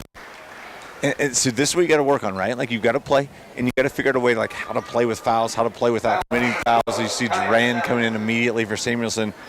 But one of the fun things about coming to new environments, this facility is fantastic. Like, walking around, just seeing what they have, it's a nice place. 3 fouls now for Kaya Samuelson, as Southeast of Saline as a team have collected 3 fouls in the first minute and 12 seconds of the second half. Three-pointer put up by Lyons, no good. Sutton Douglas battling for the rebound. She has 2 Lions with her. Lyons is going to pick it up, but a toe on the baseline will give the basketball to Southeast of Saline. And I know statistically that'll go in as a team rebound right there for Southeast, but Sutton Douglas deserves at least 3/4 of that. She did a great job just getting a hand in the way, just making sure she was trying to rip the basketball down before it went Southeast's way. Pearson with it. She's in a trap. Now she gets it back middle of the floor to Heinrich. Here's a ball thrown to the middle. It's deflected by Lyons as they have two players running each other and hit the deck. That ball being deflected might have helped Reagan Duran because it went out of bounds instead of into that scrum of Lyons there in the middle of the floor. And you got to, as a basketball fan, you have to love seeing two Lions just going after the ball right there. It's a 32-8 game. They don't care the score. They're fighting after every loose ball. They're going after it. You see two players diving for the basketball. You got to love that if you're Lions. Here's a block. Reese Heinrich tried to test the baseline. She is going to be turned away by Peyton Cruz. Ball goes out of bounds. It will stay here with Southeast of Saline. Lions, a little 2-3 zone here, heavy on the baseline side with an even man front up top. Southeast of Saline now bringing it around. Little screen for the inbounder. It's going to end up with Heinrich. Three-pointer on the way, no good. Duran comes in and gets the rebound, and she is fouled. And the first foul of the half on Lyons has been called. It's going to go against Diana Gonzalez now. She has 3. And that's what the baseline inbounds plays that we've come to grow and love from Southeast Saline. We saw a wide open 3 from Heinrich. Heinrich didn't make it, but you didn't see Duran fall asleep right there. She knew where to attack. It's a great angle for her to go get the offensive rebound. She creates the offensive foul. Heinrich, she was intent on getting that into Sutton Douglas, and Douglas rewards her point guard with a turnaround left-handed finish. And that's something we haven't seen a lot from Douglas. We've seen a lot of points from Douglas this year, but it's usually going towards the bucket. That's a nice finish from Douglas, like with the turnaround back to the basket. Great finish from Sutton. Great rebound by Abbott Pearson. She pulled that one out of a crowd with one hand. Now coming up the floor, she'll fire it off right-hand side. Reagan Duran. Duran inside Sutton Douglas. One dribble, shot up off the backboard. That's no good. Addison Rohr comes in and rips it away for Southeast. Now Pearson for 3. That one won't go. Boy, thought that had a chance to fall in, but it did not, and it goes out of bounds off the rebound attempt for Southeast. Lions will get it back with 5:29 left to go here in the third. And number 13, Kathleen Elliott for the Lions. 26-point lead for Southeast of Saline. They have the only basket here in this third quarter.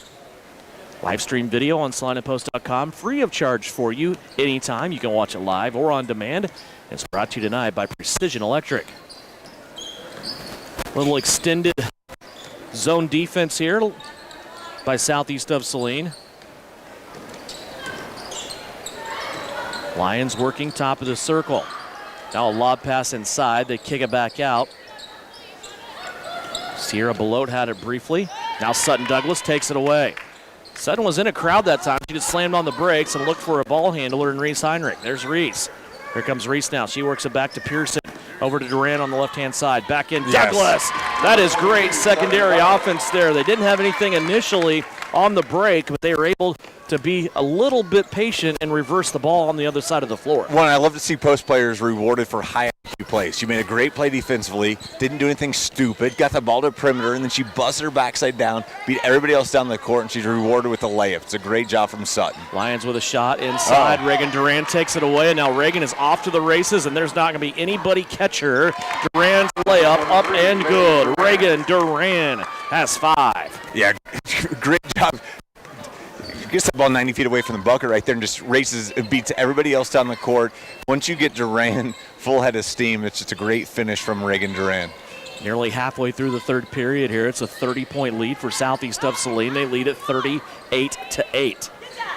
Lions with the basketball up top. Fierro wants to drive. Abba Pearson there coming over on help side defense, creates a jump ball situation. The arrow at the table says it belongs to Southeast of Saline. Yeah, good job from Abba coming to the help side, but that was all created from Duran, just keeping the body in front, making sure the basketball is still exposed. If the basketball is exposed, Abigail Pearson is going to jump all over it. She did a good job right there. Sarah Feldman back into the game. She is out there now with Annabelle Viales, who has also come to the game. Douglas, Pearson, Duran. Complete the 5 on the floor right now for Southeast. 3:45 left to go here in the third. Duran inside to Viales. Big body bump. Viales goes ahead and puts the shot up anyway, and it's going to be a miss there between the backboard and the rim. And that's right there where Viales either has to be stronger or absorb that contact, put the power dribble down, and then find somewhere else to go with the basketball. That's a weak shot from Viales. You can't have that from her. You want her to grow. You want her to understand if that contact's there, either be stronger or figure out another place to go with the basketball, as Pearson's called with a tic-tac foul on the perimeter. 33, Abigail Pearson will get her third foul. 3:20 left to go. Taryn Getz comes into the game for Southeast of Saline for the first time. And a timeout taken by Lyons. It's a full timeout. We will step aside. 3:20 left to go here in the third quarter. Southeast of Saline leads it by 30. Southeast of Saline, Lady Trojan Basketball on the radio and online. Brought to you by Precision Electric. When crop and weather conditions are just right, you need to bale as much as you can, as fast as you can. All putting up the highest quality product possible. Case IH round balers have the reputation as the hardest working balers in the business to consistently build dense bales with square shoulders that don't sag. No matter the crop or field condition, bale more with Case IH round balers. With easier maintenance and serviceability, you'll spend more time where it counts. In the field, baling hay. Ready to build a better bale? Contact Can Equip in Solomon. Farmers, now is the time to start planning for spring. Phillips Seed is ready to help you choose the best seed genetics for your operation. From top-performing corn hybrids to high-yield soybean varieties and advanced seed treatments, we'll get your crops off to a strong start. Find us online at phillipsseed.com, on Facebook, or on X. Call us today at 785-949-2204. That's 785-949-2904. Phillips Seed, serving, innovating, growing since 1985. This is Trojan Basketball on KINA. Out of the timeout, Lyons trying to inbound the basketball. Now they do. Trying to set an offensive play here. Out of a full timeout from their first-year head coach. And a shot is up. It's bothered defensively by Southeast of Saline. Ball goes out of bounds, and Southeast will take it back. Hasn't been an eventful third quarter, Tyler. It's 6-0 Southeast here in the quarter. Yeah, not eventful, but that's fine. Like, you're doing things the right way. You see Vialis catches the ball, goes up strong with the right hand. Again, let's get tic-tac right here. You want Vialis to go up with the left hand right there, be a lot stronger. Nevertheless, finishes. It's a good finish from Vialis. Taryn Getz checked in at that break right before the timeout. She is active on the floor right now, along with Feldman, Duran, Pearson, and Vialis. And a foul will be called here. I believe it's on Taryn Getz. I think they're calling it Feldman. Nope, you're right. Sorry, apologize. Yeah, you're calling it Feldman. And so, again, here's what I like. Let's talk about the score. We talked about the officiate. It's getting a little bit tighter. What you're not hearing is anything from the Southeast coaching staff. They're telling their players, you just got to play that way, right? You got to keep your hands off, keep your body off. You got to play better right there. As we see, my favorite free throw shooter in the world, Belote, is I love this cockeyed angle. I don't know why. I mean, it's not going great for her. She's 0 for 3 on the night so far, but I love when people just go non-traditional with things. Oh, she got one there for you. 104 at the free throw line now, 3 points. Peyton Cruz comes back in for Lyons. 2:47 left to play. That was Lyons' first point of the second half so far. Yeah. Feldman got stuck there. Looked like she wanted to go back to the inbounder, and the official caught her with a shuffle of the feet. And I think so much when you're trying to break a press, it gets into this cookie cutter X versus thing, right? Like sometimes just square up, look what you can do, and go attack it. Like don't get into this press break mode. Figure out what you can do. It's a great job from Lyons, just keeping that on there to kind of put a little, pressure on Southeast. It's always a firm believer you got to square up because you got to see where you go score, right? Without a doubt, that's exactly where we're going to go. Defense now for Southeast of Saline. Lyons consistently working in the middle of the floor, above the perimeter. Here's a poke and a steal by Vialis. Her and Duran. Little 2-on-1 break. Vialis gives it up. Duran with the right-hander. And Devin, here's what Vialis could do right there. She docks that ball away at half court, but she's athletic enough to take 2 or 3 dribbles, make a nice pass, and a great finish from Duran. That's what you want to see from games like this, right? It's 2 sophomores connecting right there on a non-traditional play. Getz and Feldman on the floor with a Lyons player. They're going to take this to the arrow. It'll keep it with Lyons. As Kaya Samuelson will check in for Pearson. Both of them have 3 fouls. And when you start bringing in players like when you keep a Pearson in there or Samuelson, like this is a leadership moment for Kaya Samuelson right now. Like she's a freshman out there, but she's going to be the one. And you see Taryn Getz does a great job just grabbing onto the basketball and creating a turnover going Southeast side. But right now, it's the freshman Samuelson that everybody's going to look for. Like, that's where the basketball needs to go. That's the leader that needs to handle the basketball if things go wrong. Vialis tried to step through on a defender, lost the basketball. Good defense there by Lyons. Then the ball goes out of bounds off of Mia Fierro. It'll stay here with Southeast of Saline. Feldman will be the inbounder. 1:48 left to go here in the third. Backside pass off the inbounds to Duran. Her three-pointer won't go down. And Lyons gets the rebound, but they're going to throw it away. Taryn Getz picks it up. And that's starting to be a theme with Getz in the game right away. Like wherever there's a loose ball, Getz is near it. It's a great job from her. You see Samuelson right there. Again, good defense, all right, but you want Samuelson just to slow things down. Like that's the leader right now on the court. That's the point guard. You want to see Kaya just understand. And that's something 7th grade, 8th grade, you don't have to do. You just run. You never really have to slow things down. You have to slow things down. These freshmen have to understand the pace of the game, when you need to go fast, when you need to go slow. Here's a shot inside and a foul called by the official. Send Lyons to the free throw line here. And it will be against Annabelle Viales, her second foul. Free throws coming up. Mia Fierro. She's the leading scorer for Lyons here in this game with 4 points. Chance to add to that. Her first free throw glances off the left, no good. I'm looking forward to more and more of Taryn Getz. She has appeared now. This is her 4th varsity game, but I just keep thinking back to the game against Beloit where she came in and 3 possessions in a row, took it deep into the paint and scored. She had 6 points in that game. Well, she's just a bucket, right? Like if she wants to score, she can go score. And I think she understands kind of her role right now. But, as she progresses, and the Getz name is one that's kind of come with points at Southeast, but they understand the roles and just kind of the progression that needs to be taken. 4 turnovers now for Southeast of Saline as they continue to have problems with this Lyons press. Lyons, though, they're continuing to have problems with Southeast of Saline's defense. Here's a three-pointer by Lyons. That's no good. Rebound bounces out long. Lyons is going to get another look at it. Offensive rebound there. And a foul on Viales. Annabelle Viales has just picked up her third, so she will join Pearson and Samuelson in the 3-foul club with 50 seconds left to go here in the third period. Yeah, and an unfortunate call on Viales. Viales just going up to the loose ball right there, just kind of got the body in the way. But that 5th team foul on Southeast will send Lyons to the line. First free throw glances off, no good. Peyton Cruz at the line. She's the 2nd leading scorer on this team. She has yet to score in this game. However, 2nd free throw on the way. She got that one to go. No field goals for Lyons here in this 3rd quarter. They are 3 of 6 from the free throw line. Full court pressure once again. Samuelson in the middle of the floor.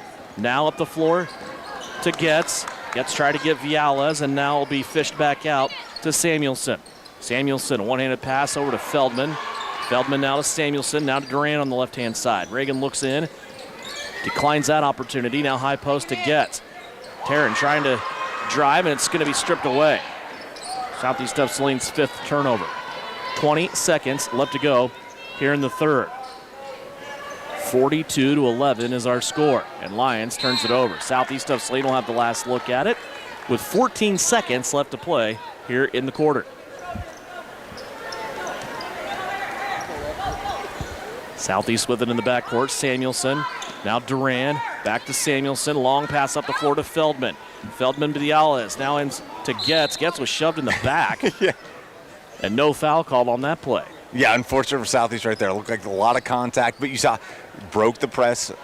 You have a lot of inexperienced players. Not saying young players, but there's some players, you're cutting your teeth right now if you're Southeast Saline. You want these players to get big-time experience. Duran for a 3 at the buzzer. It won't go down, and that is the end of the 3rd. Southeast of Saline continues to build their lead. They won the 3rd quarter 10-3, and they lead at 42-11 going into the 4th and final quarter. It'll go quick. We'll have a running clock when we come back. Southeast of Saline Lady Trojan Basketball presented by Precision Electric. Whether on the field, court, or operating room, experience matters. A coach loves an experienced team, just like a patient values an experienced doctor. Salina Ortho has ABOS board-certified physicians with over 50 years of combined service. If you need help staying active, or maybe you just want to discuss the newest techniques and services that Salina Ortho provides, or you want to see one of their trusted physicians, visit salinaortho.com. Come see Salina Ortho, your voice, your choice, past, present, and future. Are you looking for local brokerage firm to help you with your Medicare, life insurance, and annuities. L&L Advisors is the #1 local Medicare supplement and insurance specialist. Medicare can be confusing. Let the experts at L&L Advisors help make sense of it. Stop by one of 3 locations in Salina or McPherson and speak to an agent about the needs of your family. L&L Advisors, main office at 717 Road, right off Crawford, and in the Central Mall, Salina, and downtown McPherson. Based on honesty and trust, contact L&L Advisors today. You're listening to Southeast of Saline Hoops on KINA. Back here in Lyons, Devin Haney, Tyler Smith in the Equity Bank broadcast booth. Trey Tolley providing live stream video. You can watch this game free of charge on SalinaPost.com. 42-11 to start the fourth quarter here. We'll have a running clock and probably a lot of players in and out of this game as we put the cap on this one. Oh, nice. Nice little drive here for Lyons to start the quarter. That is going to be Sierra Belote. And once again, Tyler will get to watch his favorite free throw shooter ever. Yes, without a doubt. Shoot free throw. So I love the lineup that Coach Shauna Smith has out right now. You have a junior Sutton Douglas. You have 3 freshman perimeter players along with Addison Rohr down low as a senior. Let's see how these freshmen handle this press, right? Like at some point, as a head coach, you're kind of looking like what – let's see these players work. Let's see how they all work together, and that's what you're always talking about. We talked about the rotations early on in the year and how they're all coming along, but you always want to see how these players work together. Yeah, your backcourt, as you touched on, all freshmen right now with Getz, Samuelson, and Heinrich. Samuelson will drive in right inside the free throw line. She'll pull the trigger on a jump shot. That hits the front of the rim, and Lyons will get the rebound. With those 3 freshmen out there right now, Addison Rohr and Sutton Douglas, a couple of veteran post players. 42-14, Lyons with a traveling violation. We'll turn it back over to Southeast of Saline. Clock continues to run here with a 30-point gap to start the quarter for Southeast. Here's Douglas now. She'll drive in, left-hand side. Shot put up no good. Rohr trying to work for the rebound on the back. Can't get it, and here comes Lyons off and running again. Up the left-hand side, Kara Davis with it. She'll go all the way to the baseline. Shut up there by Getz. Now inside to Belote. They work it around. Open shooter on the right block. No time there, though. That door closed quickly, and Lyons has it knocked out of bounds by Sutton Douglas, so it will stay here with Lyons. 6:10 left to play.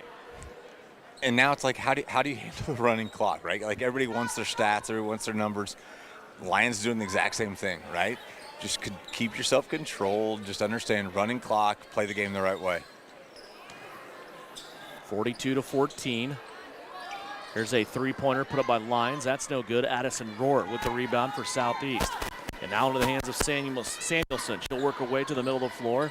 Getz now has a skip pass over the top to Heinrich.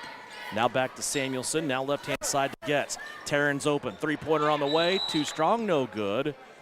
And a whistle away from the shot. It'll be a foul away from the play. Underneath on the rebound, it will be whistled against Lyons. Kira Davis. Her third foul. Hey, props to the officials for calling a backside foul right there. They're glued in.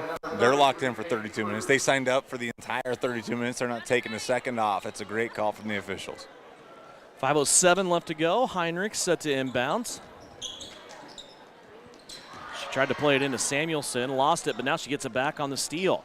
Samuelson, 15-foot jumper from the elbow. That won't go down. Now she will get a foul, trying to fight for her own rebound. That is her fourth for Kaya Samuelson. Yeah, unfortunate call for Samuelson. Just looked like one of those loose balls. If that happens in the first quarter of a tie game, probably not a foul.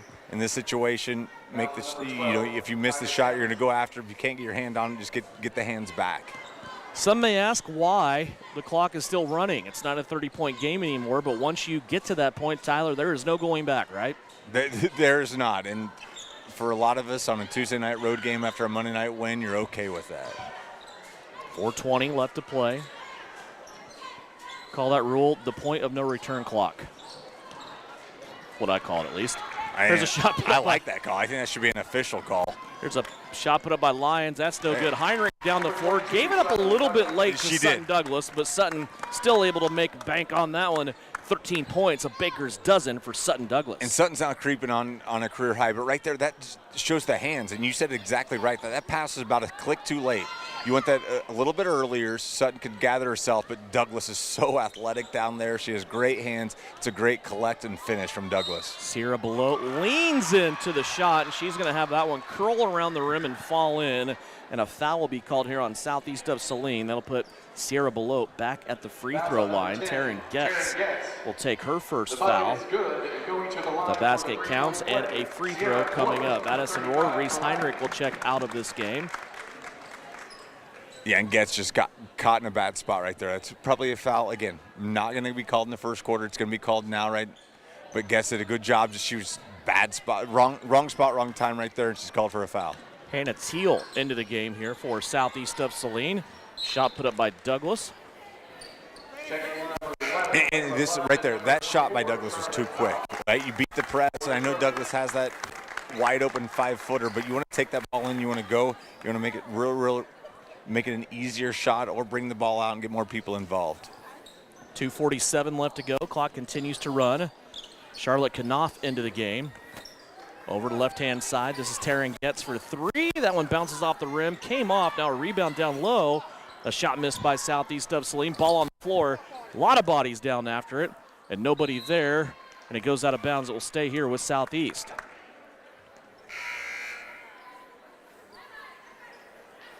.220 left to go.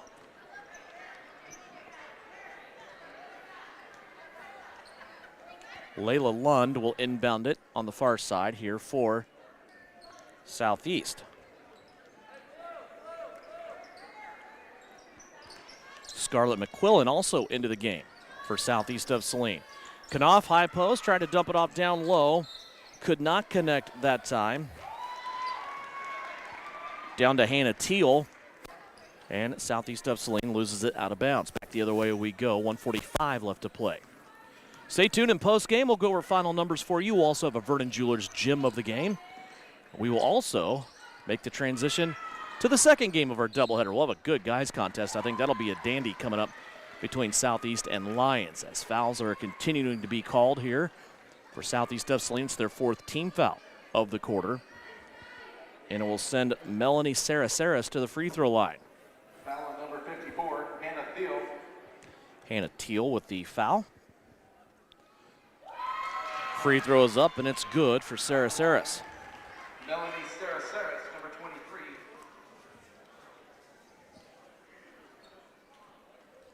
Down to 1 minute left to play. Clock is running at the free throw line. Second free throw off the front of the rim, no good. Charlotte Knopf grabs the rebound out of the air. She will play it over here to Scarlett McQuillan. McQuillan operates back to the right-hand side. McQuillan, a sophomore. Charlotte Knopf looking down low at Teal. Can't get her the ball. Deflected and taken away. Back the other way. Lyons with a runner off the window that is up and good. Salina Lara. 30 seconds left to go. Great finish right there from Lyons right there. Like a lot of pressure. Just goes up strong. Nice layup for Lyons. 17 seconds left to go. Lyons had a rebound, lost the basketball, goes out of bounds. London now will inbound it. Looking for somebody to pop free. There's Charlotte Knopf. Knopf goes back to Lund. 3 seconds left. Now to Knopf. Knopf trying to fire it down low, and they ran out of time, and that will be the final. 44-19 is the final. Southeast of Saline gets the victory. They make it 2 days in a row now on the road that they get an NCAA league victory. And Southeast of Saline now 6-2 overall. They're 4-0 in league play, and they will drop Lyons down to 1-7 and 0-4 in league play. More importantly for Southeast of Saline, the league victory keeps them tied up top of the league standings along with Minneapolis. Also for Southeast of Saline, they've won 6 of their last 7 and 4 straight games. 44-19 is the final here. Time now for a Commercial Tire Center's post-game show. When we come back, we'll have numbers from this game. Also, a Vernon Jewelers gym of the game. It's all coming up after this 3-minute timeout. Post-game begins now after a Lady Trojan victory. Hi, this is Angela Gephardt from the Bank of Tuscan, and I'm still cheering on SES Trojans. Just like a great basketball team, we're here to assist, pass, and score big with you with our lineup of winning banking products. Whether you're looking to save with our traditional high-yield savings account, earn with Casasa-free checkings, or secure your future with competitive loan options, we've got the tools to help you slam dunk your financial goals. Stop by one of our branches or visit Bank of Tuscan to learn more. The Bank of Tuscan, member FDIC.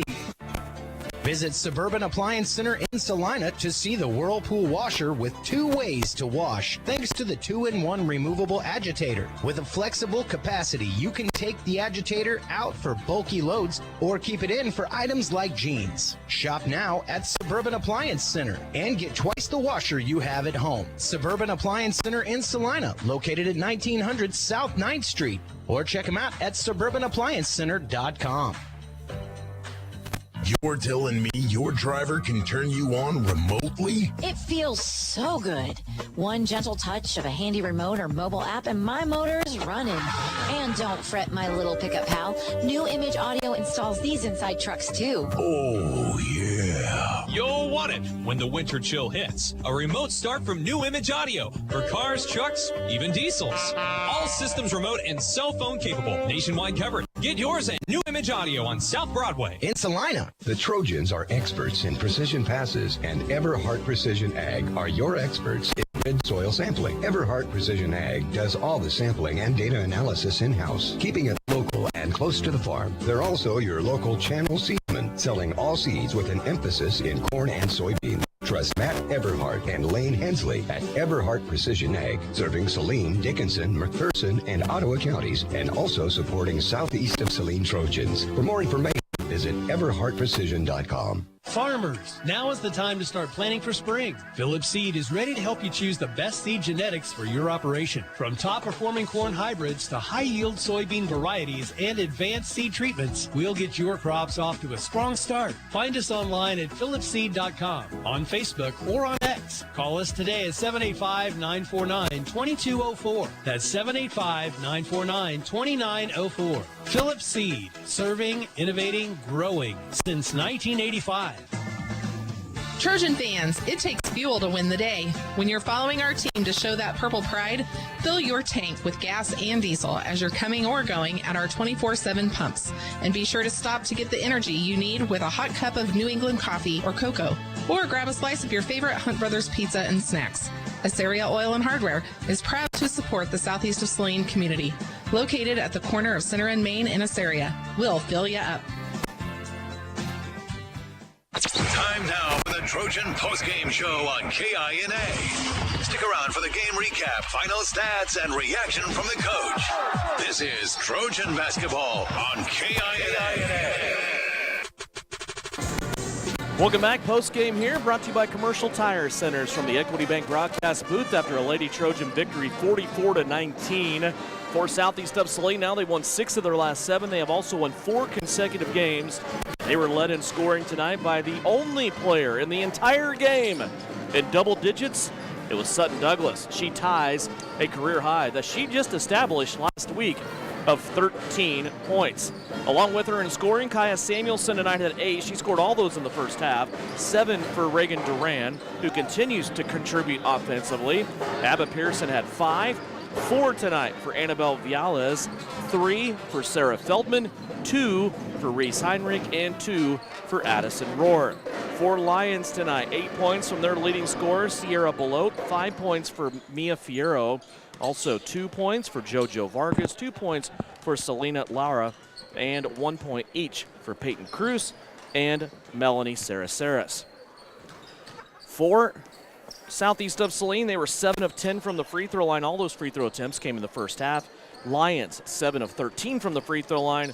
Southeast of Saline with 16 turnovers. Lyons with 23 turnovers. 44-19, our final score, our Vernon Jewelers gem of the game tonight. Sutton Douglas for Southeast of Saline. Tyler, what do you think about that? Yeah, I mean, and Sutton did a good job just establishing that inside presence at the very beginning. Made things difficult for Lyons. And this was one of those business trips that you just got to come in and do. It's a Tuesday night. It's a Tuesday night road league game. You got to take care of business. And we saw it early. Things got kind of ugly. It was never a pretty game. And at times, we talk about this all the time, it's difficult to look pretty in games like this. And there was never a flow to the game. But with that said, Southeast did exactly what they needed to do. Every player that entered the game in the first half had scored in the first half. A lot of confidence was made by a lot of players. Just continue stacking this confidence, stacking this fluidity, because now it gets now you're going, right? Yep. Extremely tough game. Maybe the toughest team you played all season coming Friday night, and in the Sterling Invitational Tournament. We'll go in depth with that Sterling Invitational Tournament. I mean, that's a tournament that Southeast wants to win. They put a lot of emphasis on it. A lot of things going on in the next week. Yeah, ton of things going on. You mentioned Clay Center on Friday. That'll be a road trip into the Tiger Den. Sterling coming up. That tournament starts on Tuesday, where Southeast of Saline, by the way, goes in the number 1 seed in the tournament. Then also, you establish now a track of league games where you're 4-0 in league play. You are the only undefeated team in the NCAA, along with Minneapolis. Since your first meeting with Minneapolis got canceled, just doing the quick math in my head, you still have to play Minneapolis twice. A home and away, of course. Hopefully we get both of those in. But you will not see the Minneapolis Lions until 16 days from today. And that is the makeup game where it got rescheduled coming out of the Sterling tournament on that Thursday. So the last Thursday of January. Hey, you just went a beautiful mind. You just went Russell Crowe, beautiful mind. Your math right there, amazing. But you're exactly right.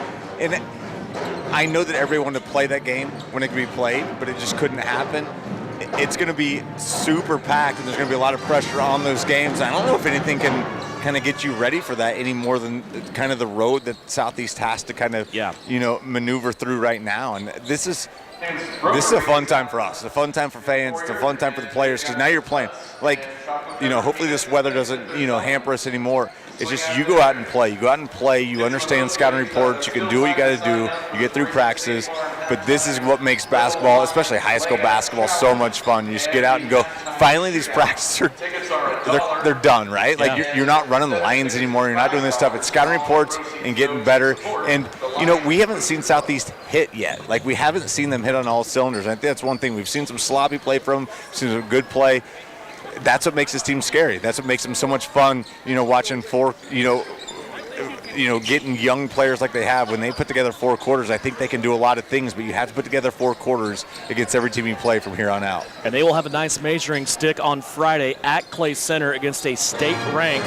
Right now, going into tonight, undefeated Clay Center Tiger squad. Tonight it's 44-19. Sutton Douglas ties her career high in scoring. She had a baker's dozen, 13 tonight, as Southeast of Saline moves to 6-2 overall, 4-0 in league set play. We'll take a healthy break. When we come back, we will have the start of pregame for the boys contest. It's all coming up next after a Southeast of Saline Lady Trojan win, 44-19 here on KINA. Winter travel can be treacherous if your tires are worn out. Stay safe with an inspection at Commercial Tire Company. Cold weather also drops the inflation in your tires. Get them checked today to avoid losing grip or damaging your tires. Commercial Tire will help keep you safe. For repairs that aren't tire-related, our automotive and diesel mechanics will fix it right the first time. Commercial Tire Centers, West Crawford and North 9th, Salina. Commercial Tire Centers, where service is everything.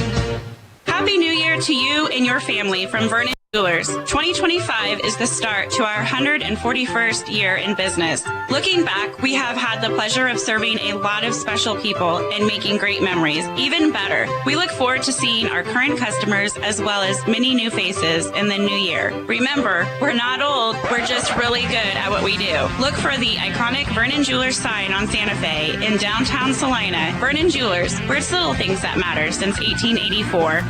The Appliance Center. It's where you go to shop for washers, dryers, kitchen appliances, furniture, pellet grills, TVs, and so much more. If you are looking for a local, family-owned business, visit the Appliance Center. We're in the big red and white building on South Broadway in Salina. Come experience the Appliance Center difference. During the winter months, we all rack up a lot of miles, especially following the SES basketball and wrestling teams. Isaacson Truckline is a proud supporter of the Southeast Trojans and wants to remind everyone to be safe on the roads this season. For local and long-haul service of freight and livestock, call Isaacson Truckline. Whether on the field, court, or operating room, experience matters. A coach loves an experienced team just like a patient values an experienced doctor. Salina Ortho has ABOS board-certified physicians with over 50 years of combined service. If you need help staying active, or maybe you just want to discuss the newest techniques and services that Salina Ortho provides, or you want to see one of their trusted physicians, visit salinaortho.com. Come see Salina Ortho. Your voice, your choice, past, present, and future. And the second free throw is good. The Trojans have called timeout to make some important decisions. Hi, fans. It's Winnell Garrettson from Salina Homes. In every game, there are lots of options to make the right play. And in real estate, the plays can be challenging. Whether you're a first-time buyer, upsizing for the family, investing in rentals or commercial property, or selling land, I have the knowledge to help you win your real estate game. It's sure to be a slam dunk when I serve as your realtor. Buy or sell, call Winnell. Mary Maids in Salina offers house cleaning services you can see and feel. Your home is more than just a house. It's where memories are made and moments are cherished. Though life can be complicated, house cleaning shouldn't be. Mary Maids strives to take the stress out of your day so you can live your life your way. With more than 40 years experience and an advanced time-tested cleaning process, they can help you reclaim time with your loved ones. Find Mary Maids on Facebook or check out their website at marymaids.com. When does normal acute pain become abnormal chronic pain? Chronic pain can be one of two types, nociceptive and neuropathic. Each type differs based on what causes it, what it feels like, and what treatments may relieve it. Neuropathic pain can often be managed by a therapy called neurostimulation or spinal cord stimulation. If you suffer from chronic pain, ask your primary care physician for a referral to the Salina Pain Clinic. Our pain specialists will discuss the right options to manage your pain. Online at salinapainclinic.org. Are you looking for a local brokerage firm to help you with your Medicare, life insurance, and annuities? L&L Advisors is the #1 local Medicare supplement and insurance specialist. Medicare can be confusing. Let the experts at L&L Advisors help make sense of it. Stop by one of 3 locations in Salina or McPherson and speak to an agent about the needs of your family. L&L Advisors, main office at 717 Roach right off Crawford and in the Central Mall Salina and downtown McPherson. Based on honesty and trust, contact L&L Advisors today. Think about the word precision. Precision is being exact and accurate. Isn't that what you want when it comes to electrical? Precision Electric in Salina brings exact and accurate quality to electrical jobs in Central Kansas since 2003. Precision Electric's focus on quality and performance, combined with their experience and dedication, creates a winning set of finished products, which saves their customers money. Precision Electrical Contractors is looking for licensed journeyman electricians as well as apprentice electricians. Apply online at pecsalina.com. The Southeast of Saline School District has a long-standing reputation for excellence. This excellence in public education has been a source of great pride and one of the factors contributing to the quality of life in our community. The Southeast of Saline Education Foundation works in partnership with the USD 306 School District and the community that it serves to maximize student potential, thereby creating a lasting legacy, not only for our children, but for our community. The Southeast of Saline Education Foundation salutes the Trojan Sports Program. The following is a presentation of Eagle Radio and KINA Sports. Trojan Basketball is on the air. This is Countdown to Tip-Off for Southeast of Saline Basketball on KINA Sports. Coming up, you're going to get a full preview of area games, analysis on this matchup, and keys to a Trojan win. Now let's head to the gym for Countdown to Tip-Off right here on KINA. After a double-digit loss in Salina last night, Southeast of Saline doesn't have much time to look back on that game as they have to move and shake and be on the road once again here tonight for an NCAA contest against the Lyons. Hi, and welcome back into the Equity Bank broadcast booth. We're at Lyons High School. Devin Haney, also Kevin Lilly, with Southeast of Saline basketball on the air, as Southeast of Saline has their first NCAA matchup with the Lyons for the 2025 season. Last night, Southeast of Saline got behind early against Sacred Heart, then trimmed the game down to 1 possession, but Gannon Jacobson collected 3 early fouls, and the firepower for Southeast was diminished a lot. 64-46, Southeast of Saline takes the loss. They now move to 2-5 on the season. They have their little 2-game winning streak snapped. the Lions, they come in, but they're just looking to get games in, kind of like everybody else, but they still have 7 games in this season. They're 3-4 overall. They are 1-2 in league play. On the guys' side, Lions will be a scrappy group, and they will come in and try to get a league victory here against the Southeast of Saline Trojans. Lions, they're only going to play about 5, maybe 6 guys in this game. They have a third-year head coach, Sam Schmidt, and he does not go deep into the bench. He has 5 or 6 that will play in this game, and they're all contributing scorers right around between 7 and 10 points a game. Let's go over some girls' finals for you as we anticipate this Lions Southeast of Saline guys start. These are all girls' finals on the Bennington State Bank scoreboard. Sacred Heart tonight, they go on the road after losing last night to Southeast of Saline. The Lady Knights get a victory in Belleville against Republic County, 45-28. Beloit squeaks one past Ellsworth tonight in girls play, 48-47. Wamego beats Concordia in the NCKL, 56-46. Marysville over Abilene, 56-32. And Canton Galva beats Solomon tonight, 58-17. Southeast of Saline's girls beat Lyons 44-19. Sutton Douglas, the only player in the game in double-digit scoring. She ties a career high tonight with 13 points as the Lady Trojans now go to 6-2. They have won 6 of their last 7 games, and they have also won 4 in a row, setting up a big matchup on Friday in Clay Center. We'll step away, take a break. When we come back, starting lineups for you. For the guys contest, it's Lions hosting Southeast of Saline right here on KINA. When does normal acute pain become abnormal chronic pain? Chronic pain can be one of 2 types, nociceptive and neuropathic. Each type differs based on what causes it, what it feels like, and what treatments may relieve it. Neuropathic pain can often be managed by a therapy called neurostimulation or spinal cord stimulation. If you suffer from chronic pain, ask your primary care physician for a referral to the Salina Pain Clinic. Our pain specialists will discuss the right options to manage your pain. Online at salinapainclinic.org. Hi, this is Angela Gephardt from the Bank of Tustin, and I'm still cheering on SES Trojans. Just like a great basketball team, we're here to assist, pass, and score big with you with our lineup of winning banking products. Whether you're looking to save with our traditional high-yield savings account, earn with Kasasa-free checkings, or secure your future with competitive loan options, we've got the tools to help you slam dunk your financial goals. Stop by one of our branches or visit Bank of Tuskegee to learn more. The Bank of Tuskegee, member FDIC. Mary Maids in Salina offers house cleaning service. You need to bail as much as you can, as fast as you can, all while putting up the highest quality product possible. Case IH round balers have the reputation as the hardest working balers in the business to consistently build dense bales with square shoulders that don't sag. No matter the crop or field condition, bale more with Case IH round balers. With easier maintenance and serviceability, you'll spend more time where it counts. In the field, baling hay. Ready to build a better bale? Contact Can Equip in Solomon.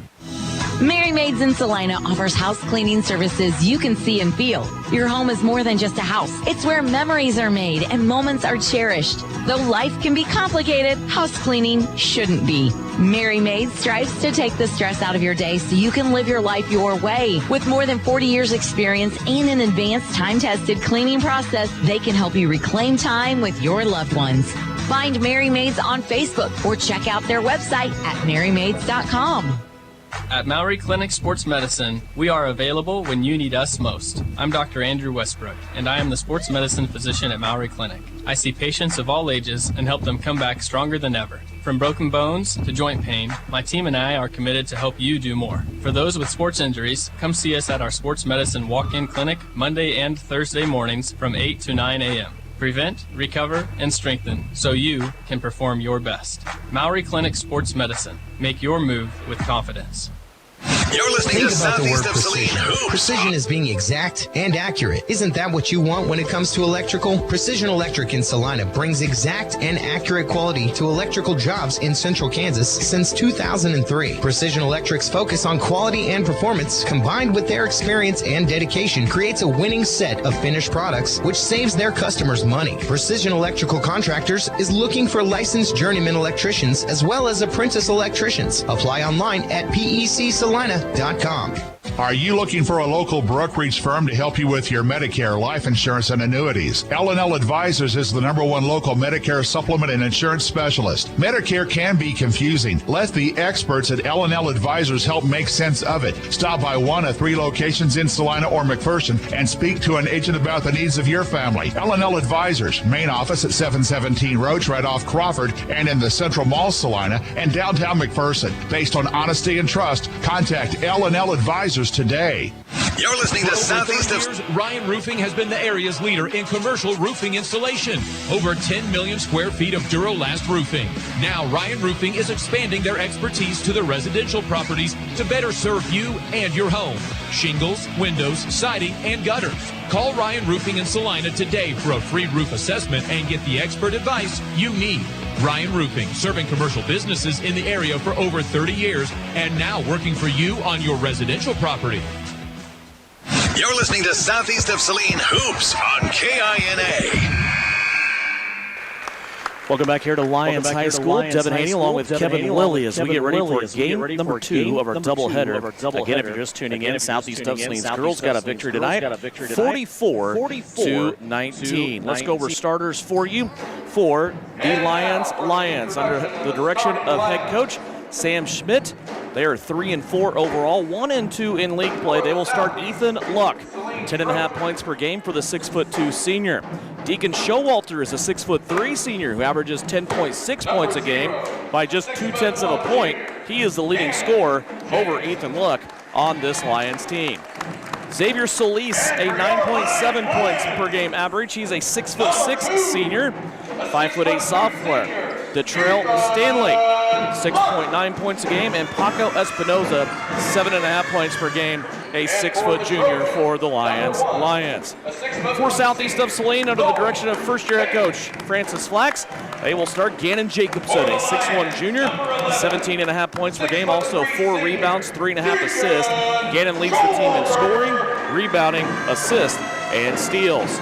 Owen Bailey is a 6'1" senior. He is 17 points a game average, 3 rebounds, assist and a half per game. Also in the starting lineup, Sam Knopf, a 6'1" senior, 4.5 points per game, 3 rebounds, and an assist and a half. Adam Teal in the starting lineup once again. This is his 4th start, the 6'1" junior. Averages 5 points a game, a rebound, and an assist a half per contest. And Grady Gebhardt rounds out the starting 5. He is a 5'8" junior, averaging 2 points, 2 rebounds, 2 assists a game. Francis Flax is assisted by Trent Douglas and Joe Ross. Southeast of Saline comes in 2-4 on the season. They are 2-1 in the NCAA.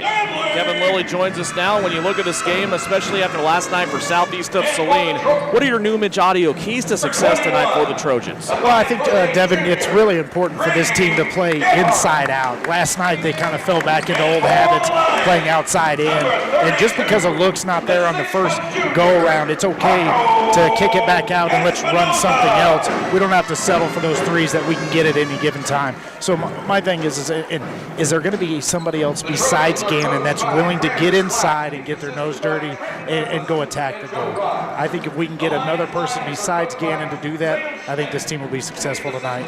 Yeah, you go back not this past Friday when we didn't have a game. That was the date that was supposed to be Minneapolis, but the Friday before that, when we went to Belleville. It was the first game out of the break.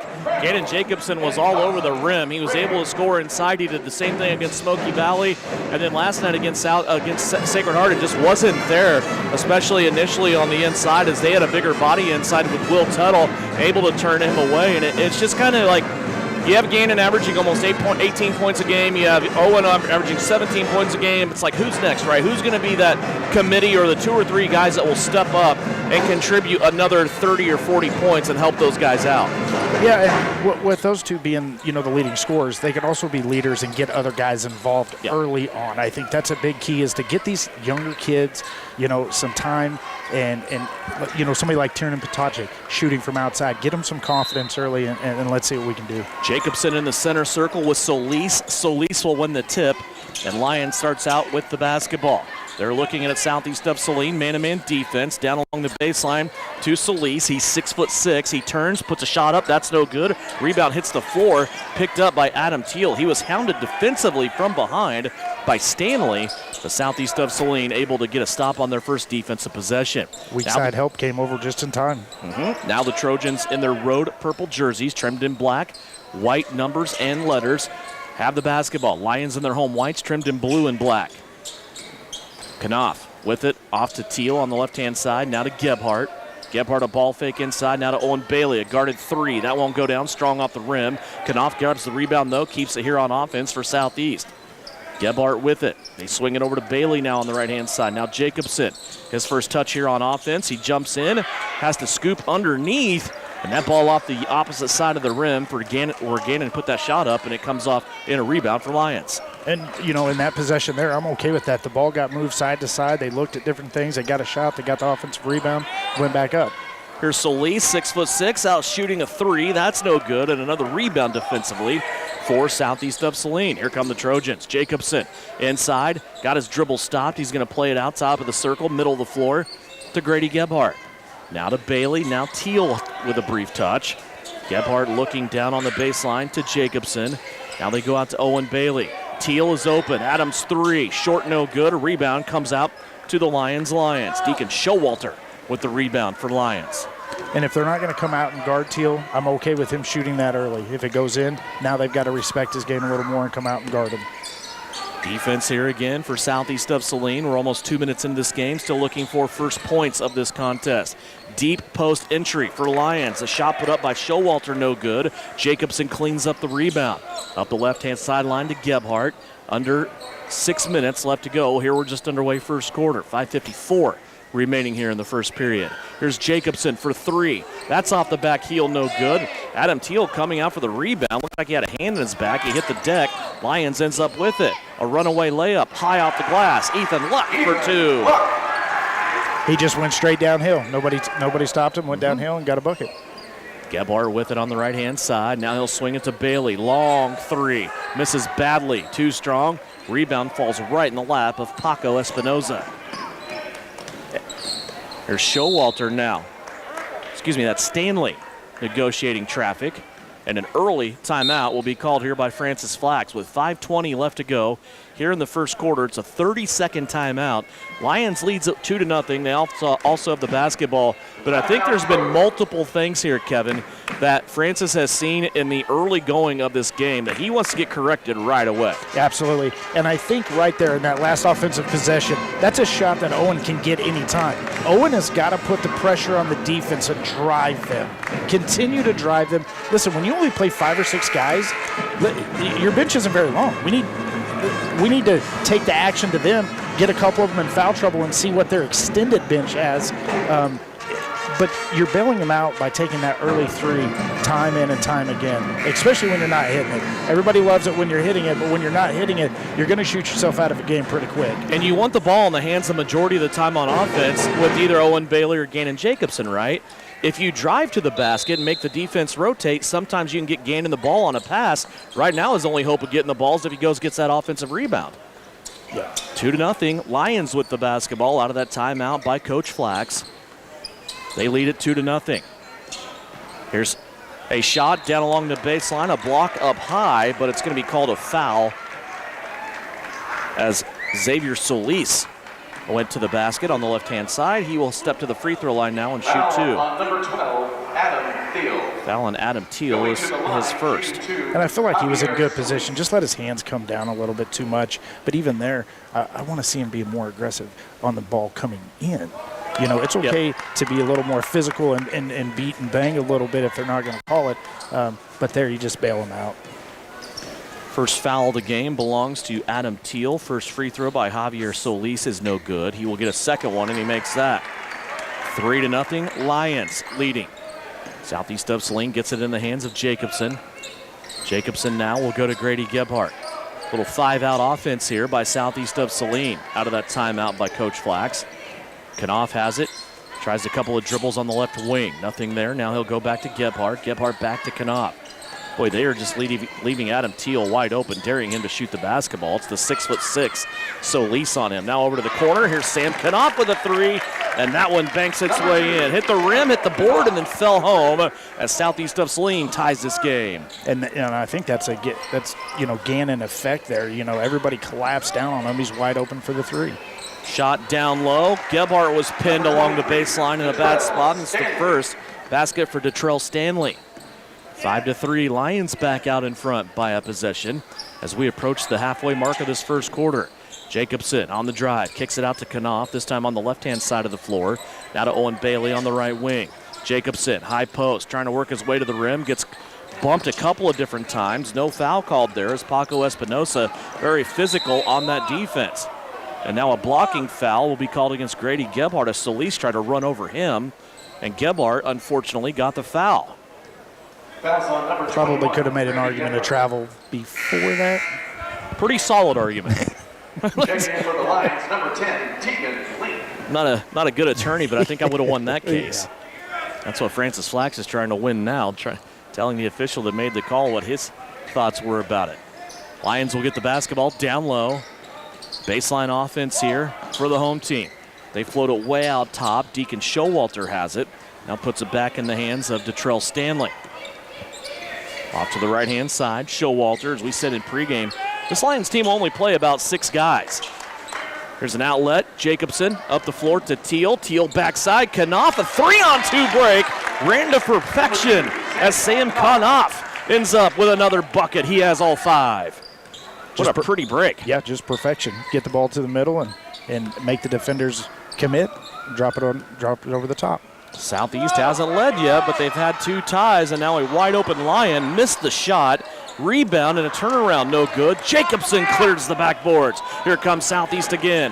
4-on-3. Now Lions back set defensively. Over to Bailey. Bailey drives into the lane and got the ball stripped away. Taken away by Deacon Showalter. There's going to be when you're going downhill, there's going to be a lot of contact, so you got to go strong. Here's a loose ball momentarily, but scooped back up by Lions. Ends up being a good bucket down low by Tegan Link. He came into the game just moments ago. He's about the only sub that will be in and out of this 6-player rotation. Total, not 6 off the bench, 6 total for Lions. 7-5, Lions leading Southeast. 2:35 left to go. Tiernan Potacik, Isaiah Kerr, and also Tanner Schroeder up off the bench. Here's Jacobson, left-hand side, stumbling through for a layup. He finishes in fine fashion. He's had a couple of those and finally able to finish there, but that's the action I'm talking about. We got to take it to them. Pretty physical inside on Jacobson, isn't it? Yeah. Lions holding the basketball. They'll get it to Solis. Top of the key 3. Bangs off the front of the rim. Gebhardt with the long rebound. Grady wants to run. 3-on-3. He's going to hold the break and play it off to Owen Bailey. He fakes the 3. Now goes to the baseline. Puts the 2 up. Overshoots it. But it lands in the lap of Knopf. Now to Jacobson. He'll pull up middle of the lane. That won't go. Rebound tipped by Jacobson. Now it's on the floor. And Solis picks it up for Lions. 1:49 left to go. Opening quarter. And a quick moving period of play. And you would think that Lions is probably pretty conditioned with only having 6 guys. So it's going to be hard for us to run them out of their own gym. There's a foul on Sam Knopf as he denied Deacon Showalter a pass to the basket that time. Showalter will go to the free throw line. Sam Knopf with the foul is his first. Third team foul on Southeast. Showalter's going to the line and he's yelling over at his coach, I need a sub. I need a sub. Free throw is up, and it rolls home. Showalter becomes the 4th Lion to score. I mentioned this scoring spread is really spread out evenly for Lions. All their players average between 7 and 10 points.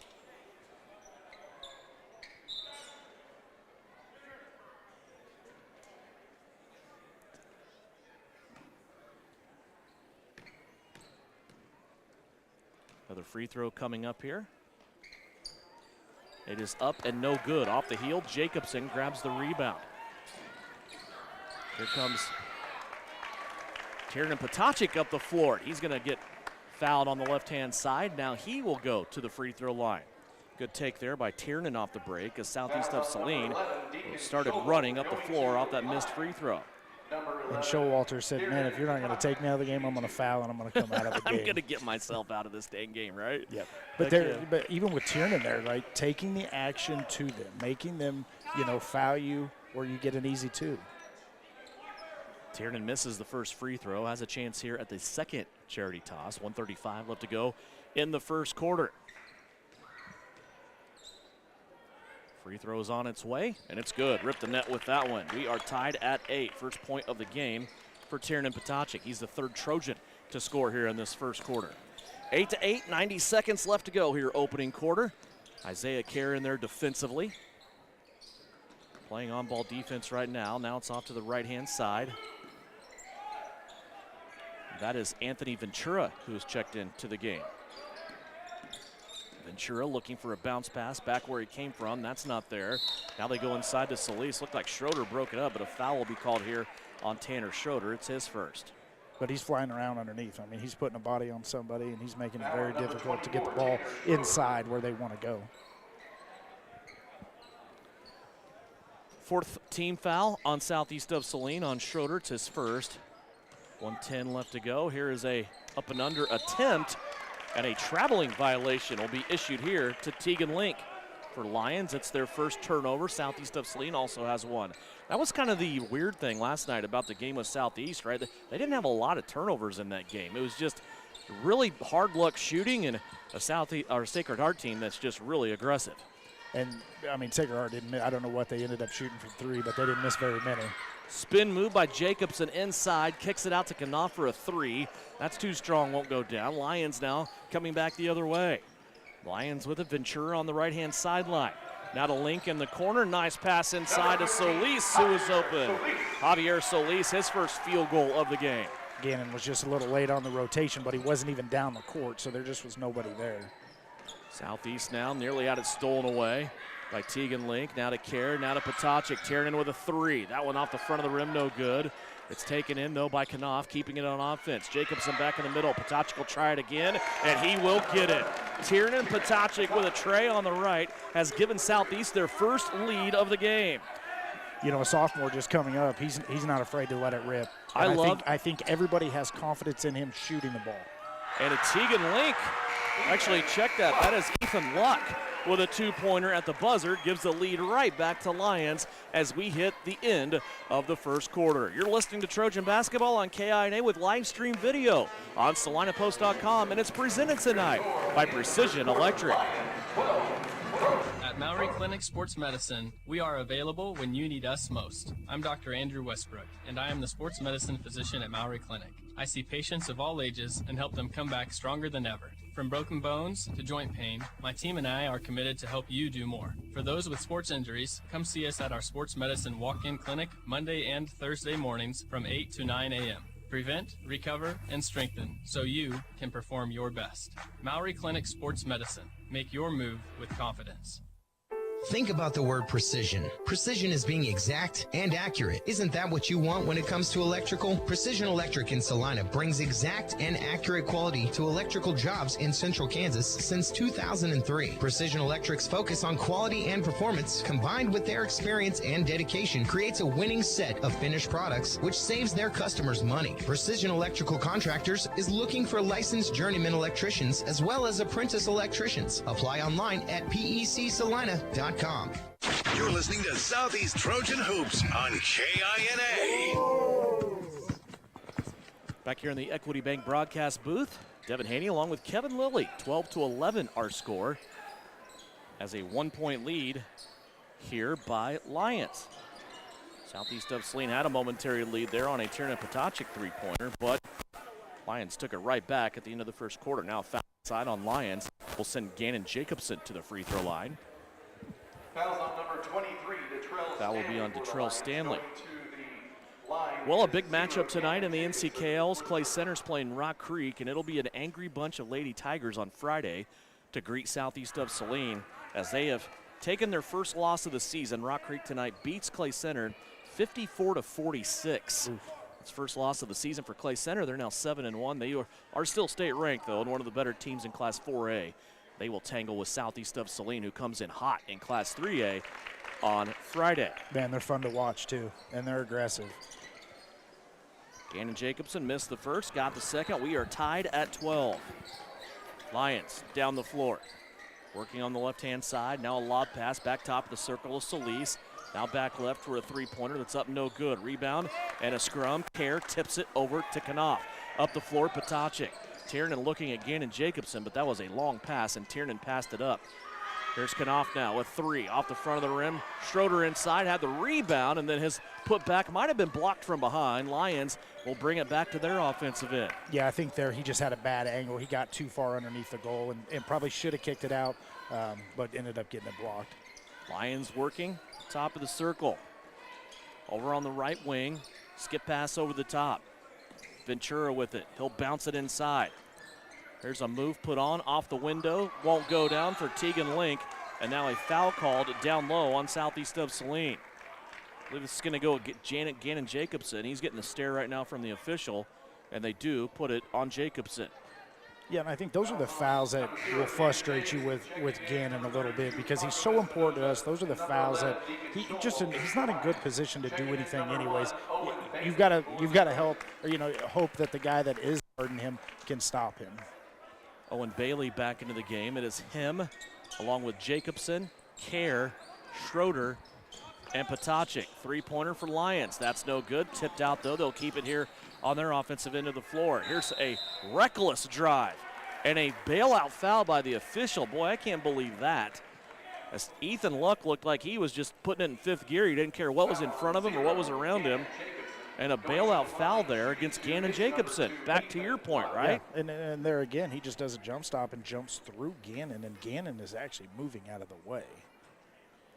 Free throws up, and it's no good for Ethan Luck. So he plays the first quarter, doesn't pick up any fouls, and in the last 10 seconds picks up 2. He had 3 early on in the game last night against Sacred Heart. 12-12. Luck missed the first free throw. Second one is in. 5 points here for Ethan Luck. And the thing is if that third guy would emerge on this team, you wouldn't have to roll the dice so much with Gannon. Here's a bounce pass from Bailey down to Isaiah Kerr. Southeast turns it over for the second time in this first half. Over to the right-hand side. A little back and forth dribble from Deacon Showalter, and his shot is up and in. Deacon Showalter, his first field goal. He has 3. Hit a free throw in the first quarter. 15-12 now, back up by 3. Here's Potacek driving into a crowd. Puts a leaner up off the board, no good. Jacobson with the rebound, and now he will be grabbed from behind. And a foul on Detrell Stanley, his second. And offensively at times we have some struggles. So when we get the look that we're looking for, we've got to be able to capitalize, and we got to be ready for the ball. Foul on the floor. It'll be a baseline inbounds here. Tiernan Potacek will do the duties. He tries to get it into Jacobson, and they're going to say the ball knocked away by Lyons ended up going off of Jacobson and out of bounds, and it's a turnover for Southeast, their third. And right now they're not getting any favors in the away gym, so they're going to have to make it, make Chris pass, get out of the way, take charges. 15-12, Lions leading it by 3.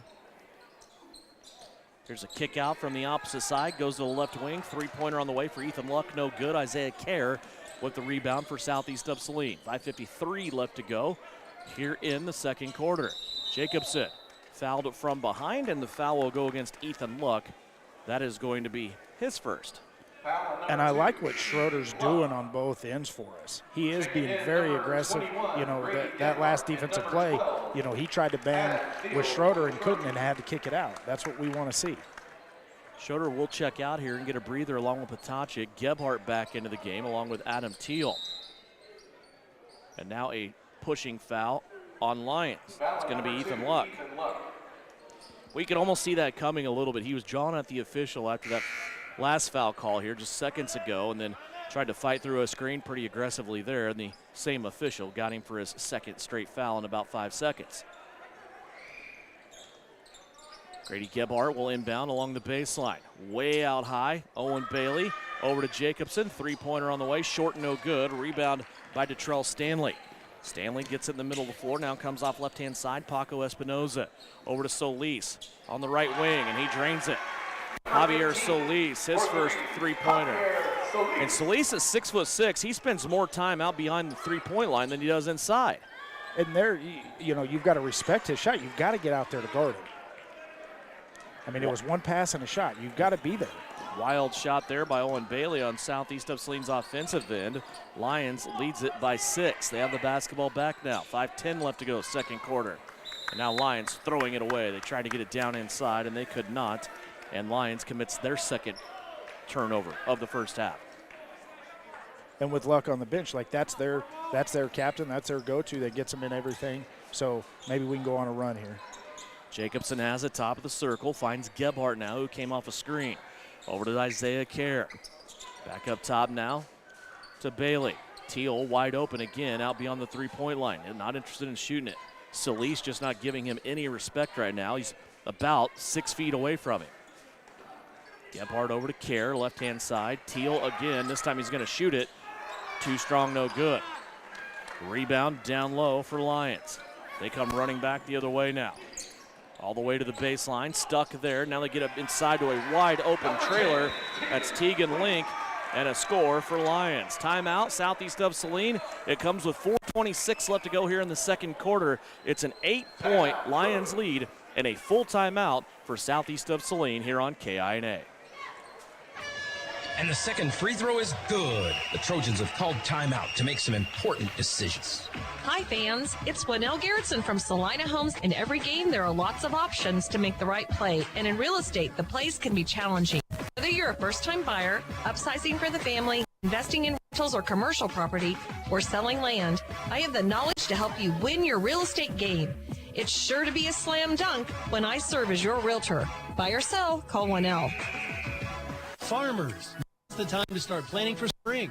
Seed is ready to help you choose the best seed genetics for your operation. From top-performing corn hybrids to high-yield soybean varieties and advanced seed treatments, we'll get your crops off to a strong start. Find us online at phillipseed.com, on Facebook, or on X. Call us today at 785-949-2204. That's 785-949-2904. Phillips Seed, serving, innovating, growing since 1985.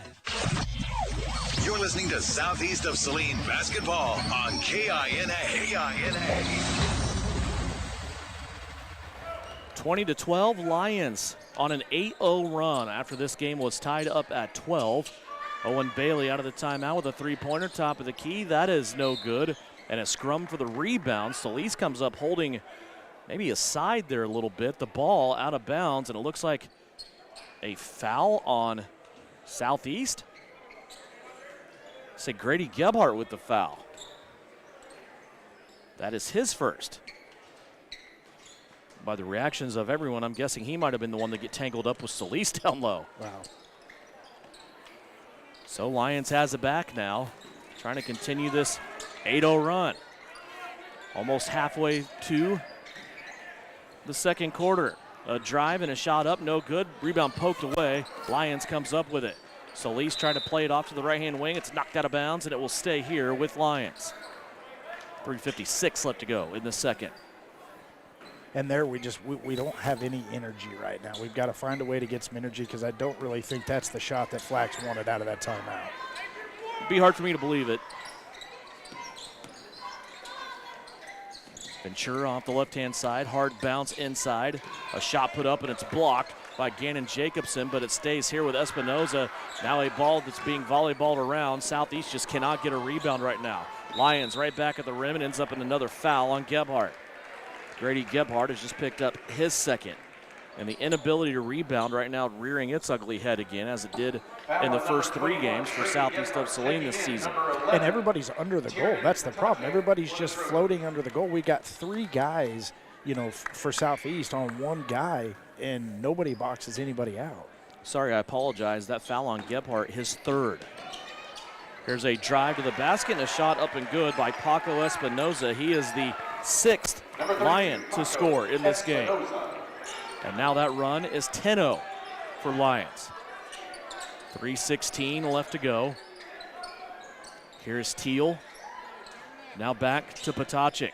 Tiernan started a drive, lost the basketball, then he's knocked down from behind by Anthony Ventura, and a foul coming here on Ventura. Each team now with 4 team fouls. Actually, excuse me, that'll be the 5th on Lyons. So both teams at the limit of fouls. Tiernan Potacek at the free throw line. Number 11, Tiernan Potapiak at the line. Tiernan with 4 points. He scored in the first quarter of play. This free throw rims off, no good.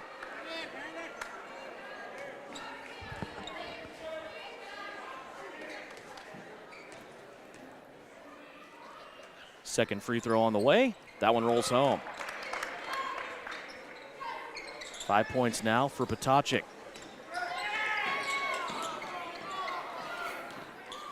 And you can see there that Gannon kind of pulled back. He didn't want to pick up that foul that far away.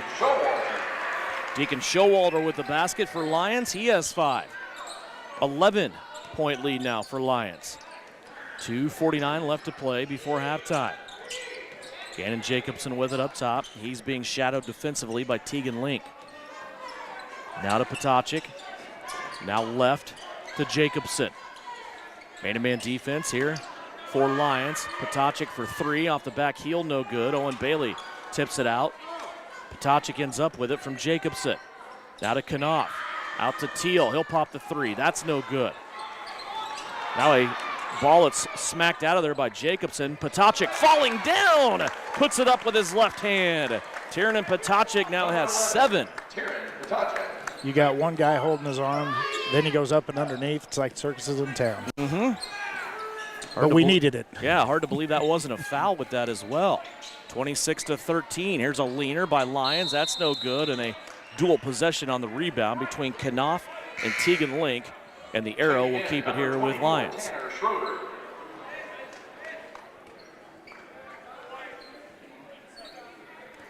Be aggressive. Aggressive defensively. Don't use your hands, move your feet. 2 minutes left to go here. Another wide open man for Lyons off the inbounds. He can't make the shot. Second attempt is up, no good. Third attempt off of rolling off the floor is up and no good. Lyons had 3 chances to score. They couldn't cash in.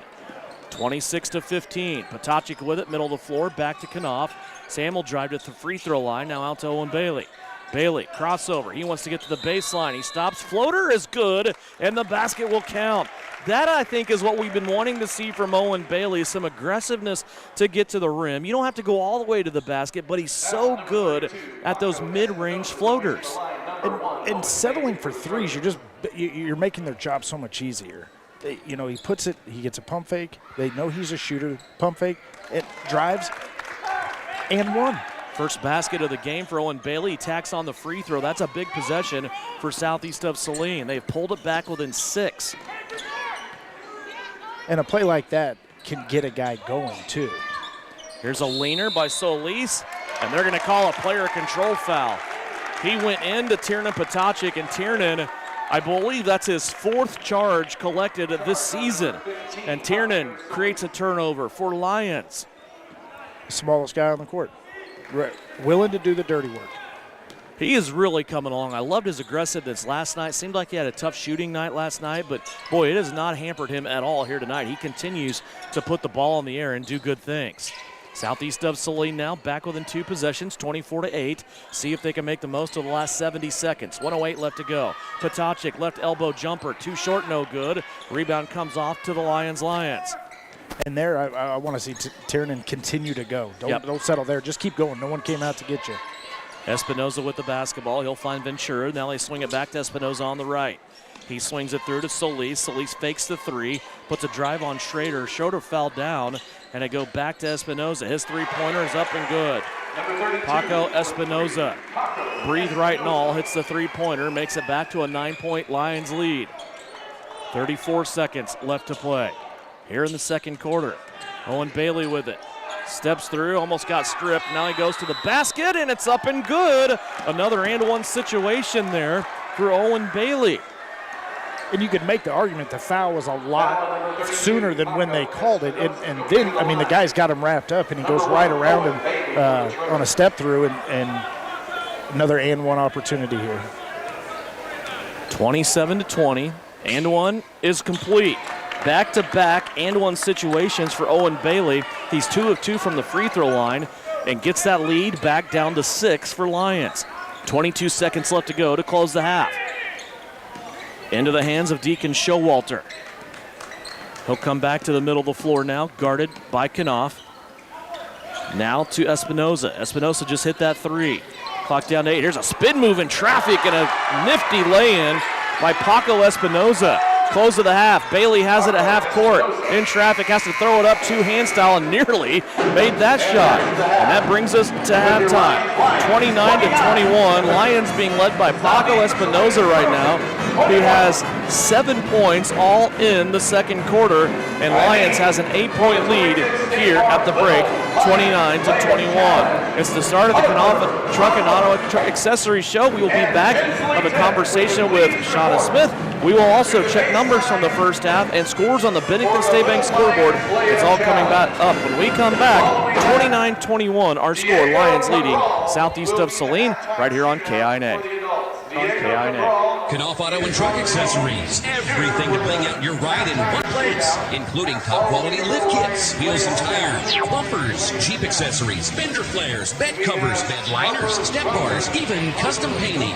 Knopf Auto is the and soil dealer and has many synthetics and filters in stock. Visit Knopf Auto on Facebook for specials, great ideas, and let them make your truck stick out in a crowd. Knopf Auto and Truck Accessories, supporting the southeast of Saline Trojans. Winter travel can be treacherous if your tires are worn out. Stay safe with an inspection at Commercial Tire Company. Cold weather also drops the inflation in your tires. Get them checked today to avoid losing grip or damaging your tires. Commercial Tire will help keep you safe. For repairs that aren't tire related, our automotive and diesel mechanics will fix it right the first time. Commercial Tire Centers, West Crawford and North 9th, Salina. Commercial Tire Centers, where service is everything. This is the Trojan Halftime Report. Coming up, a first half recap. Shot at the horn! Stats, interviews, and a look at other area games. Now, let's get back to the gym for Trojan Halftime on KINA. Back here at halftime, it's brought to you by Knopf Auto and Truck Accessories. 29-21, Lyons leading southeast of Saline here at halftime. Time now to look back at the Lady Trojan basketball game from earlier tonight. Head coach Shauna Smith, and another victory for your girls tonight, coach, 44-19. You get the victory, 6-2 now on the season. What do you think about this game? This was a game that was, you saw a lot of full court pressure, which I think you needed. It's always good to get practice against full court defense, but just overall, what do you think about this one? Kind of one of those games that we just kind of glad it's over with. Kind of come up here was kind of definitely an ugly win. You kind of expect that, though, kind of playing back-to-back nights. You know, we didn't really go over any scouting report because we put a lot of concentration, probably about 90% of our concentration on the game last night. So I just thought we came in, got things done, and got out of here. Yeah, and definitely pays off on both ends. You get the victory last night, get the victory tonight. You've won now 6 of your last 7 games. You've won 4 in a row. And tonight it was almost scoring by committee in that first quarter. You had 6 different players score in that quarter alone. You had 8 players score in the first half. You end up with 8 scorers for the game, led by Sutton Douglas, who established a new career high last week of 13 points. She equals that high again tonight. And it was just Sutton being aggressive again on the inside. But there were just certain possessions.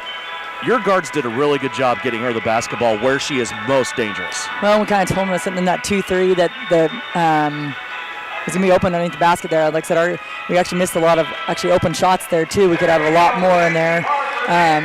But, you know, I thought Sutton was pretty – she had her quiet 13 tonight, it seems like. Yeah. When I looked at the scorebook, I was kind of shocked that she had that many. It seemed like it was pretty quiet. Kaya Samuelson got off to a good start in the first half. She had 8 points. That was good to see just because Kaya's trend lately has been kind of quiet early on, and then she comes alive like she did last night against Sacred Heart. But she had a good game for you coming in the first half. Reagan Duran had 7. She hits another 3-pointer tonight. And it was just kind of a helter-skelter game, the way that Lyons plays. And I'm not saying this with any disrespect to Lyons, but we've talked about this before, and you kind of see it in basketball. Lyons is a team trying to find their way. They have a first-year head coach. And sometimes it's hard to play great against a team that's not great, right? I mean, you get kind of sucked into their game. Well, they just were very undisciplined. Yeah. And so, like, in their zone, it was just we didn't do it. We just couldn't. We wanted to be more robotic, and we couldn't do that. And we were kind of explaining, and there was tons of openings, but they just kind of play helter-skelter. And we just need a couple times just make just the easy things, and we try to make some things harder, and they kind of scrambled all over. And So it's just one of those games. We get through it and whatever, and sometimes these are the harder games to play. 44-19, you get the final score here, the win. Like I said, now 6-2 on the season. You've won 6 of your last 7. You've also won 4 in a row. What do you like most about these 2 games here? You kind of saw really I think it was a disciplined game last night. I mentioned a couple of different times in the broadcast against Sacred Heart, for not a lot of practice time going on, I thought that game last night was played at a high level on both sides. There wasn't a lot of unforced mistakes. I thought it was 2 teams that were rivals that were going at it. Then tonight you come down here, you get tested in a totally different way against a Lyons team that went after you full court. Every ball on the floor was a contest. There was 1,000 jump balls. And I think you're showing the ability right now, these girls are, that they can play in just about any atmosphere and try to figure it out. Like you said, it wasn't pretty at times, but again, it's better than coming out here with a 4-point win. You were able to take care of business. Yeah. That's kind of what we talked about doing, coming here and doing what we need to do. Like offense, we knew that we need to get to the rim there for them. Kind of one of those things, like last night you talked about the game there. We haven't seen zone really this year at all, so that was kind of another thing tonight for us to see, and we're going to see a big mixture of things on Friday night. Yeah, Friday will be a fun game on the road at Clay Center. Are you looking to get back to some normalcy? Are you looking forward to that? Because you now have a Wednesday, Thursday practice, hopefully. You go on the road again at Clay Center on Friday to face a Tiger squad who, coming into tonight, they were undefeated. They had a really, really tough game against another good opponent in Rock Creek. They ended up losing that game. This will be a Tiger team that'll be pretty upset on Friday and welcoming you into their gym. Yeah, it's going to be tough today. I told the girls, got to come ready tomorrow. It's not necessarily going to be a hard practice, but we got to concentrate and do some things that we got to prepare for Friday's game, because we can't just roll the ball out and play. We're going to have to know where players are and how we're going to defend people, and just kind of how they get into that. One time they're going to be in a 1-2-2 press, one time it's going to be a 1-3-1 half court. Then they're going to be in man-to-man. They're going to run some sets. The Edwards girl is going to run the show for them, so we got to know where she's at. But she has a really good supporting cast. What do you think about them? Have you had a chance to look at them? How do you match up? It's one of those things, like we talking about their other kids. She's only a sophomore, but she's good. But the other kids they remind me of when her sister was there, but on the opposite side, where she's the point guard, but the postman. She runs through, and those other kids just do a really good job around her. They counter everything that she's going to do. Okay, and I just think it's going to be a hard matchup for us. But size, that's going to hurt us too a little bit. They have, I think, a 5'10" and a 6-foot girl they start in there. Okay. But we have to know, like we talked to the girls, like, you have to know when to push the ball, when we need to go score, when we need to, let up, and when they change defense, not just go run into. We can't go in that possession, waste the possession, because we didn't know what defense they're in. We got to slow down and figure out what we're doing. Be a fun game in Clay Center on Friday. Be a nice little tune-up, too, for the Sterling tournament that is knocking on the door next week as we continue to burn up the highway. Be safe getting home. We will see you on Friday. All right, thank you. Shauna Smith, head coach of the Southeast of Saline ladies. They get a 44-19 victory tonight. Now 6-2 on the season, and they stay unbeaten in league play along with Minneapolis. Halftime of the guys contest, 29-21 is our score. We'll take a 90-second timeout, come back with scoring and the start of the third quarter. It's coming up after this on KINA. For over 30 years, Ryan Roofing has been the area's leader in commercial roofing installation. Over 10 million square feet of Duralast roofing. Now, Ryan Roofing is expanding their expertise to the residential properties to better serve you and your home. Shingles, windows, siding, and gutters. Call Ryan Roofing in Salina today for a free roof assessment and get the expert advice you need. Ryan Roofing, serving commercial businesses in the area for over 30 years and now working for you on your residential property.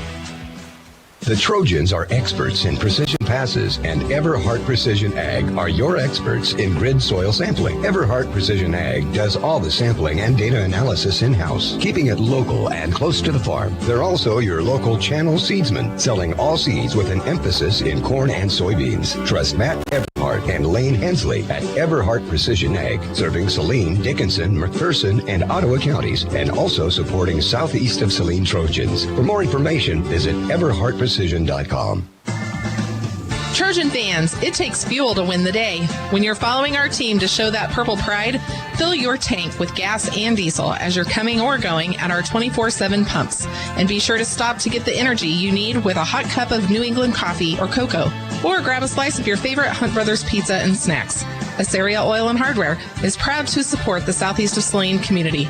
Located at the corner of Center and Main in Assyria. We'll fill you up. This is Trojan Basketball on KINA. Back here at Lyons High School in the Equity Bank broadcast booth, Devin Haney, Kevin Lilly, as we check stats from the first half. They're brought to you by the Bank of Tesket. 7 points for Tiernan Potacik. He leads the way for southeast of Saline. Owen Bailey with 6.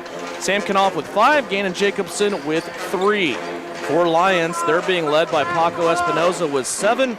6 points for Javier Solis. 5 for Ethan Luck, 5 for Deacon Showalter, and 2 for Detrell Stanley. Southeast of Saline, 5 of 8 from the free throw line. Lyons 3 out of 6. Each team has 3 turnovers. This game, Kevin, was tied at 12 at one time. Then Lyons went on a 10-0 run. That's where they got their cushion. Southeast of Saline was able to get it back down to 6, but right now it is 8 as we start third quarter. Southeast with the basketball. What are your thoughts on this second half? I mean, they went on that run because we were taking such early shots, and they really weren't good shots, and they were able to extend their lead. Once we started running some decent offense and getting downhill, we were able to close the gap a little bit. Southeast starts out here with the basketball. You always want a good possession. Coming out here and get some momentum out of the locker room. Owen Bailey has it on the left wing. Now to Adam Teal. Also Grady Gebhardt. Gebhardt waiting for Bailey coming off the pick. They get him the ball. Quick touch there. Now it's in Jacobson's hands. Southeast working here offensively. Spin move by Jacobson. He threw it out to the corner. Knopf and Bailey look at each other, and the ball goes right between them, out of bounds. Yep, somebody's got to go get it. Somebody's got to step up and be a leader on this team. Go get the ball. It's like waiting for somebody else to go do the job. You go do the job yourself. Just the 4th turnover for Southeast of Saline in this game. And they have 21 points. Lyons with the basketball back. Have an 8-point lead. Lob pass over the top. Jacobson read that one like a book. He comes over and takes it. Jacobson falling out of bounds, saves it back in. Now he gets it back. Here comes Gannon. Drive to the left-hand side, leaves it off Owen Bailey for 3 off the break. And Owen Bailey has scored the last 9 points for Southeast of Saline. 29-24. Good defense leads to good offense. There's a shot inside, a nice little turnaround, right-hand baby hook for Deacon Showalter. That is his 6th and 7th points. 31-24. Jacobson has it on the left, waiting for Bailey. Has him now down on the low block. Out to Teal, now Gebhardt. Gebhardt nearly in the center of the floor. Back to Owen Bailey. Bailey now to the keyhole. Plays it to the left to Teal. Sets a screen. Bailey for a 3. Nobody rebounding for Southeast of Saline. It's an easy Lyons rebound. And see, that's the problem with hitting one early. You want to take that next one on that next possession or the possession after that, whereas there was a couple of times we could have got the ball inside there. Solis has it. Top of the circle. He's being guarded by Adam Teal. Now they bounce it in down low, and a shot that is up, no good, and a foul will be called on Southeast of Saline. I believe this will be Sam Knopf down low with the foul. And it is. That will be his 2nd. Gebhardt, remember, he picked up 3 fouls in that first half. He is still out there, though, starting the second half. Showalter to the free throw line. Couple of free throws coming up for him. First one is up, and it's no good off the back rim. Yeah, Knopf is in good position there. He just wipes his hands. Like you don't have to block it. Just make him shoot over those long arms. Second free throw on the way for Showalter. That one is good. He is 2 of 4 from the free throw line. 8 points. Bailey tries baseline, now plays it out top. Knopf has it. He'll drive down the middle of the lane. Shot partially blocked and taken away. Showalter has it for Lyons. He'll work his way up the left-hand sideline, now shadowed by Gebhardt. Stanley has it inside. Looked like he traveled with it, and a shot comes off, no good. Jacobson wants to push back the other way. In front of the Southeast bench to Sam Knopf, now to Bailey. Bailey drives down the lane, has it blocked by Solis and taken away. Here comes Javier Solis up to Ethan Luck. Layup good. Nice break there by the Lions, and Ethan Luck now has 7 points. And I think there you got to go right at Solis. Like don't try to avoid the contact. Go right at him. Teal has it down low, double team, kicks it out to Bailey for 3. Good offense there by Southeast of Saline as Teal felt the double team. It freed up Bailey on the outside, and you mentioned that on the onset. Work from the inside out. That's what Adam Teal was able to do there with Owen Bailey. And, it's it was good offense, but there's just no emotion with this team. Nobody gets excited. Here's a deflection and a pass taken away by Gannon Jacobson. 2 turnovers for Lyons. Southeast of Saline has it back. They trail 34-27. Bailey on the right-hand side tried to get it into Jacobson. It was deflected. Jacobson's trying to save it. Now he goes diving out of bounds and taps it to Owen Bailey. Bailey with a lob pass over to Teal, who's open in the corner. That's no good. Owen, though, inside gets the rebound, and now he is going to be fouled. Owen Bailey doing some things here. He was able to close out the second quarter in fine fashion, and he has carried that over through the locker room here into the third. Yeah, and it's good to see him getting in there and getting dirty. He will shoot, and he will continue to shoot, but he's in there doing the dirty work as well. Might have got popped in the face there. His nose is awfully red, but it's also like 60 degrees in this gym. Here's Jacobson up top, catches a ball, drives into the free throw line. That won't go down. Again, and Jacobson continues to struggle offensively in this game. He just has 3 points. Here's Lyons back the other way as we push towards the middle mark of the third quarter. Clock is not running. It has been stuck on 4:38 for quite some time. Now it starts. Here's Solis for a three-pointer left wing. Number 15, Javier Solis, his second three-pointer of the game. 37-27. Southeast had it within 5. Now they trail by 10. Here's Bailey driving in. His shot nearly going in, and he collided that time down low with a Lyons player. It looks like Deacon Showalter will get this foul. It's his second. Foul on number 11, Deacon. And that's kind of what I was talking about in that possession prior, is going right at Solis. Don't try to avoid the contact. Go right at him. He moved out of the way, and somebody else came in and fouled Owen. Bailey's first free throw up and good. 7 points in the quarter. As I said, now he has scored the last 13 Southeast of Saline points. Tiernan Potacek comes in. He'll get Grady Gebhardt out of there. Grady did what he could with those 3 fouls. Did not get number 4. Now he has a chance to rest. Bailey will try another free throw here on its way, and it's also good. Owen Bailey now scoring the last 14 points for Southeast of Saline. They are within 8, 37-29, 4:09 left to go. Here's a steal by Jacobson. Tiptoes the right-hand sideline, has Potacek on the left. Jacobson all the way to the cup, gets the basket to go down and the foul. A 3-point play opportunity for Gannon Jacobson, who shot out of a cannon, was able to keep it inbounds on the right-hand side and go all the way to the cup and score. And maybe something like this will get Gannon going. See a couple of them go in here and get them going offensively. Free throw up, and it's good for Gannon Jacobson. He now doubles his point total with 6. Looks like Paco Espinoza is coming into the game. He will replace Detrell Stanley.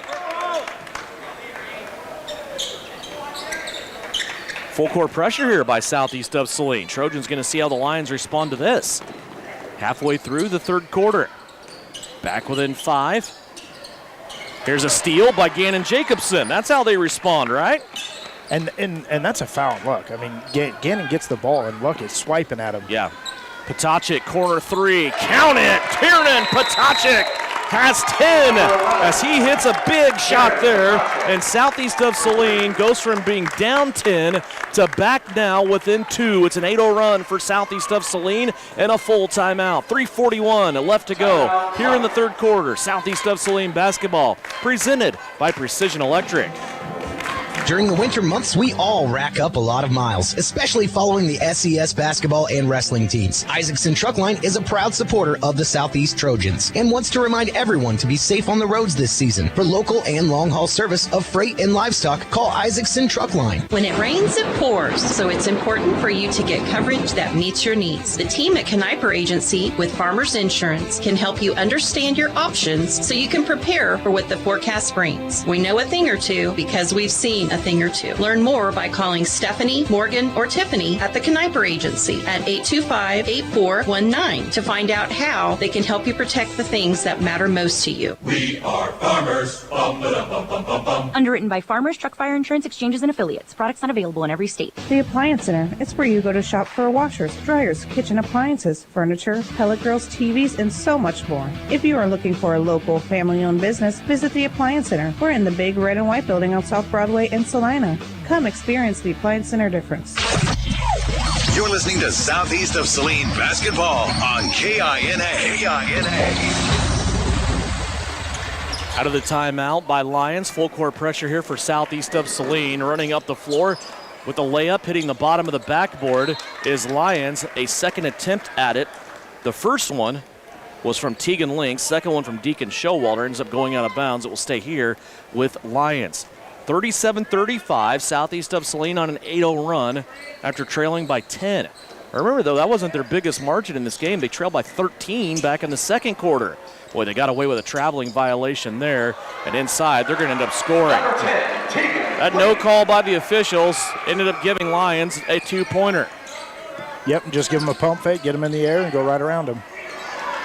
And now a turnover for Southeast of Saline, their second one of the half. And a steal by Owen Bailey. Throws it behind his back to Gannon Jacobson. Now to Tiernan Potacik. Tiernan doesn't have numbers. He's going to bring it back out. Bailey with it. Now bottled up over there. He'll give it back to Potacik, who comes out of it. Tiernan now looking for Jacobson. Gets it to Gannon. Gannon will square up here and play it to Owen Bailey. Bailey looked at the three. Now he goes out to Tiernan Potacik. His three-pointer is good. Tiernan Potacik goes back-to-back and scores another three. It's a one-point game. And like you said, last night wasn't a good night for him shooting. Tiernan doesn't have too many nights where he's going to go back-to-back and not shoot very well. 13-2 run for Southeast of Saline to get this within one. 2.5 minutes left to go here in the third. Southeast showing some life. Here's a drive and a runner off the window by Paco Espinoza. He has 9. And defensively, just nobody rotating over. Tiernan looking at the three. He's about 3 feet behind the line. That was a token head and shoulder fake. Now it goes down low to Sam Knopf. His up and under move will draw a foul, and Knopf will go to the free throw line. Sam got off to a good start in this game, Kev. He had the first 5 points for Southeast, but hasn't scored since then. He hasn't been aggressive enough for me. I want to see him more aggressive, like plays like that inside for Sam. Because it's just going to open his game up so much more, how versatile he can be from the outside or the inside. Agreed. Tegan Link with the foul. That's his first. Everybody in the starting 5 for Lyons has 2 fouls. Sam Knopf buries the free throw. His first free throw attempt of the game gives him a half a dozen. Second free throw on the way. Got that one to go as well. 7 now for Knopf. As Tanner Strickland sprinting to the scorer's table. He will replace Adam Teal. Again, Southeast of Saline showing full court pressure. And it's not kind of in-your-face pressure. It's more just, let's see if we can cause somebody just to throw the ball away. Little token full court man-to-man, right? Yep. Speed him up, force the tempo, and Javier Solis loves that. He gets to the rim on the right-hand side and is able to score. He has 11. 43-40. Back up to a 3-point lead here for Lyons. Southeast of Saline with the basketball. 1:45 left to play. Here's Potacik. Got through a double team that time, but his ball was knocked away. He retains it. And now on Bailey trying to get into the lane. Some contact there with Espinoza, and he falls down. It's going to be a traveling call against Owen Bailey. Yeah, Bailey looks up like, where's the foul out there? 43-40. Lions leading by 3. 1:35 left to go here in the third. The Southeast Lady Trojans won earlier tonight. They're on a roll. They have a big, tough test coming up on Friday at Clay Center. Down low with the basketball, a little up and under move and a score here against Southeast of Saline's defense by Tegan Link. Devin, very little contact. I don't agree with that call one bit. Yep. Owen had one hand in the air and never moved it, and the ref just looked at him and he goes, you swipe down. He never moved it. So a 3-point play opportunity here.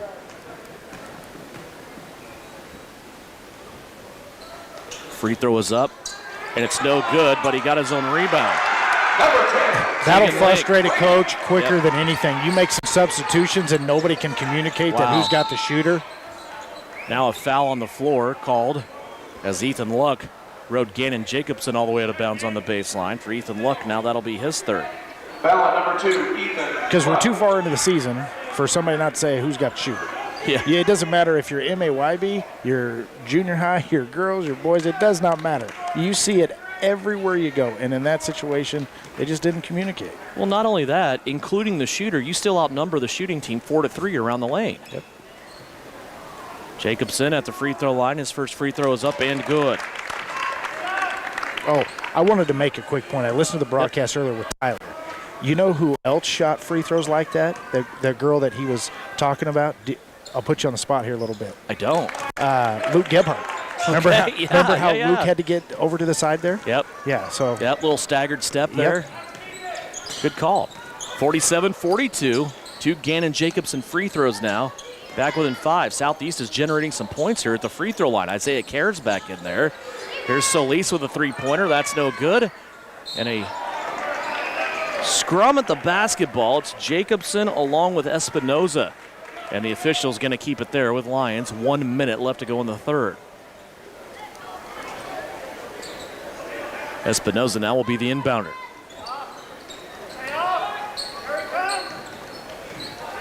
Inside, a little back and forth move that's up no good. Rebound question, it's going to be taken in by Tegan Link, who shot the ball. Now out to Solis for a three. That's no good. Potacek with the rebound.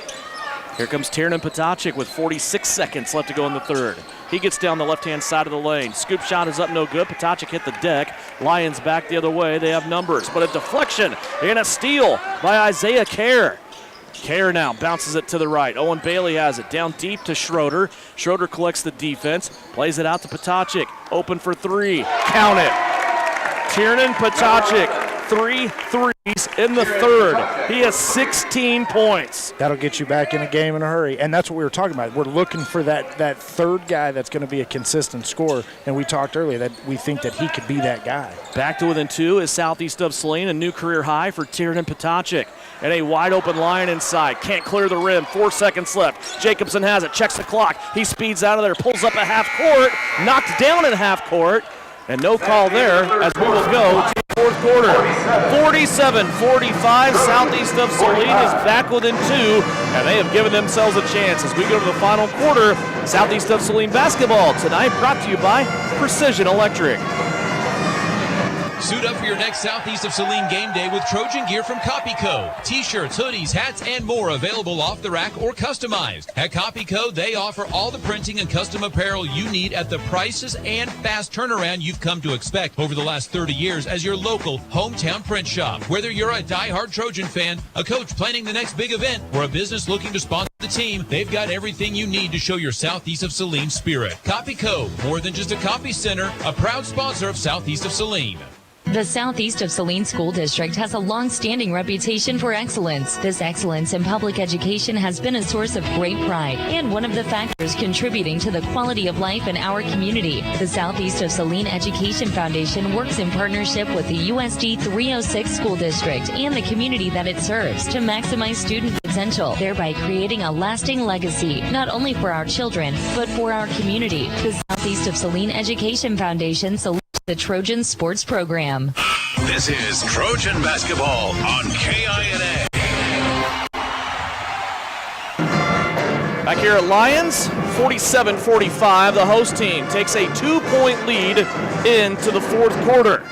Devin Haney, Kevin Lilly back here. It's brought to you by Precision Electric this evening. If you are looking for a new career or maybe you want to start your first career, Precision Electric might be the place for you. Internships available. No, Tom and the guys have grabbed a couple of Southeast students in the past and helped them learn the ropes of being a quality precision electrician. Precision Electric tonight supporting the Southeast of Saline Trojans here in Lyons. Deacon Showalter opens the quarter with 2 points. Lyons now with a 4-point lead. Jacobson all the way to the cup. Little bump there inside by Solis. He missed the left-handed layup. And now a run out here by Lyons, but a missed layup on the other end. Isaiah Care might have got a piece of that. Lyons misses the putback. Tanner Schroeder down low, and he will be fouled. Schroeder battling his tail off down low to get that possession for Southeast of Saline, and a foul will be called here on Lyons. Those two possessions, there was a lot of contact on both ends Yes. that didn't get called. 32, that'll be Paco Espinoza with the foul. That's his third. But I have liked Schroeder tonight. I've liked his aggressiveness. He's different. Bailey with a long three. It's the back of the heel. No good. Battle for the rebound. Goes to the corner, and it's going to be saved there by Ethan Luck. Lyons has it now. Up the floor they come. Pull up against the glass. They miss that one as well. And now Ethan Luck stumbles with the basketball. He's being hounded in the corner by Owen Bailey, and they're going to call a foul on Bailey for doing not much more than playing defense. Francis Flax just throws his hands up in the air. And it'll remain Lions basketball. Owen Bailey gets his second foul. Lions off the inbounds, leading by 4. Espinoza tried to take a dribble, but Ptacek was there to shut him off very quickly. 1 minute into the fourth. There's a shot in the lane and another foul called on Owen Bailey after pretty good defense there. Foul on number 1, Owen Bailey. Tegan Link will be awarded Going to the with line, 2 free throws. 2 is number 10. And the thing is, Link. if you jump on every pump fake, it may not be a foul. They're going to probably call a foul. Or if there's just a little bit of contact there and you are playing solid defense on the ground, probably not going to get the foul as often as if you are up in the air. Yep. I mean, if you can just play straight up and not jump at those and make them just shoot over you, you're so much better off. First free throw was missed. Second free throw hits the top of the backboard, stays inbounds, and Gannon Jacobson will bring it away for Southeast. Here's Ptacek. He wants a 3. That is no good. Weak side rebound, though, by Isaiah Kerr. He is blocked from the front and the back, and Lyons pulls it away. Lyons nearly lost the basketball there as Jacobson went diving in on Showalter. And now a drive by Solis. That comes hard off the backboard, and a rebounding foul.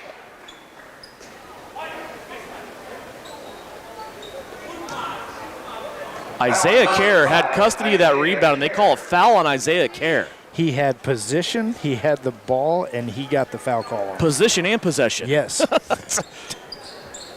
Crazy.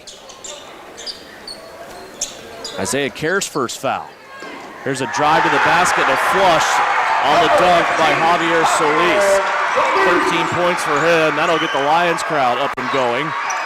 6-point lead now for Lions. Jacobson with it, top of the circle. Jacobson curls around the defender, slices through 2 guys down low. Gannon Jacobson just beat 3 defenders on that play. Now a ball in the middle of the floor. Isaiah Kerr hits the deck. Now a ball goes off the face of Ethan Luck. It goes out of bounds, and they're going to call a foul against Southeast. That ball went off the face of Ethan Luck, was going out of bounds, and then the late whistle call comes and a foul called on Isaiah Kerr. The problem with this game right now is that it's being played so rough and it's so handsy, but then you get another play and there's very little contact and there's a foul call. Yep.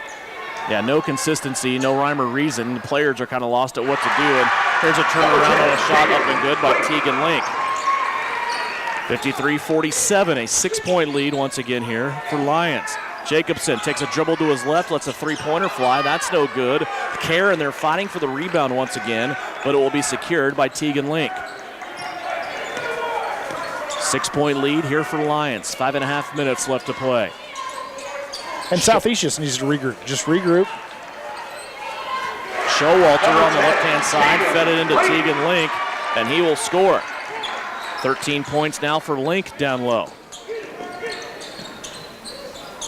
And other than an occasional 3 that's only happened twice in this game by Solis, everything the Lions has got has been in the paint. Yeah. Everything.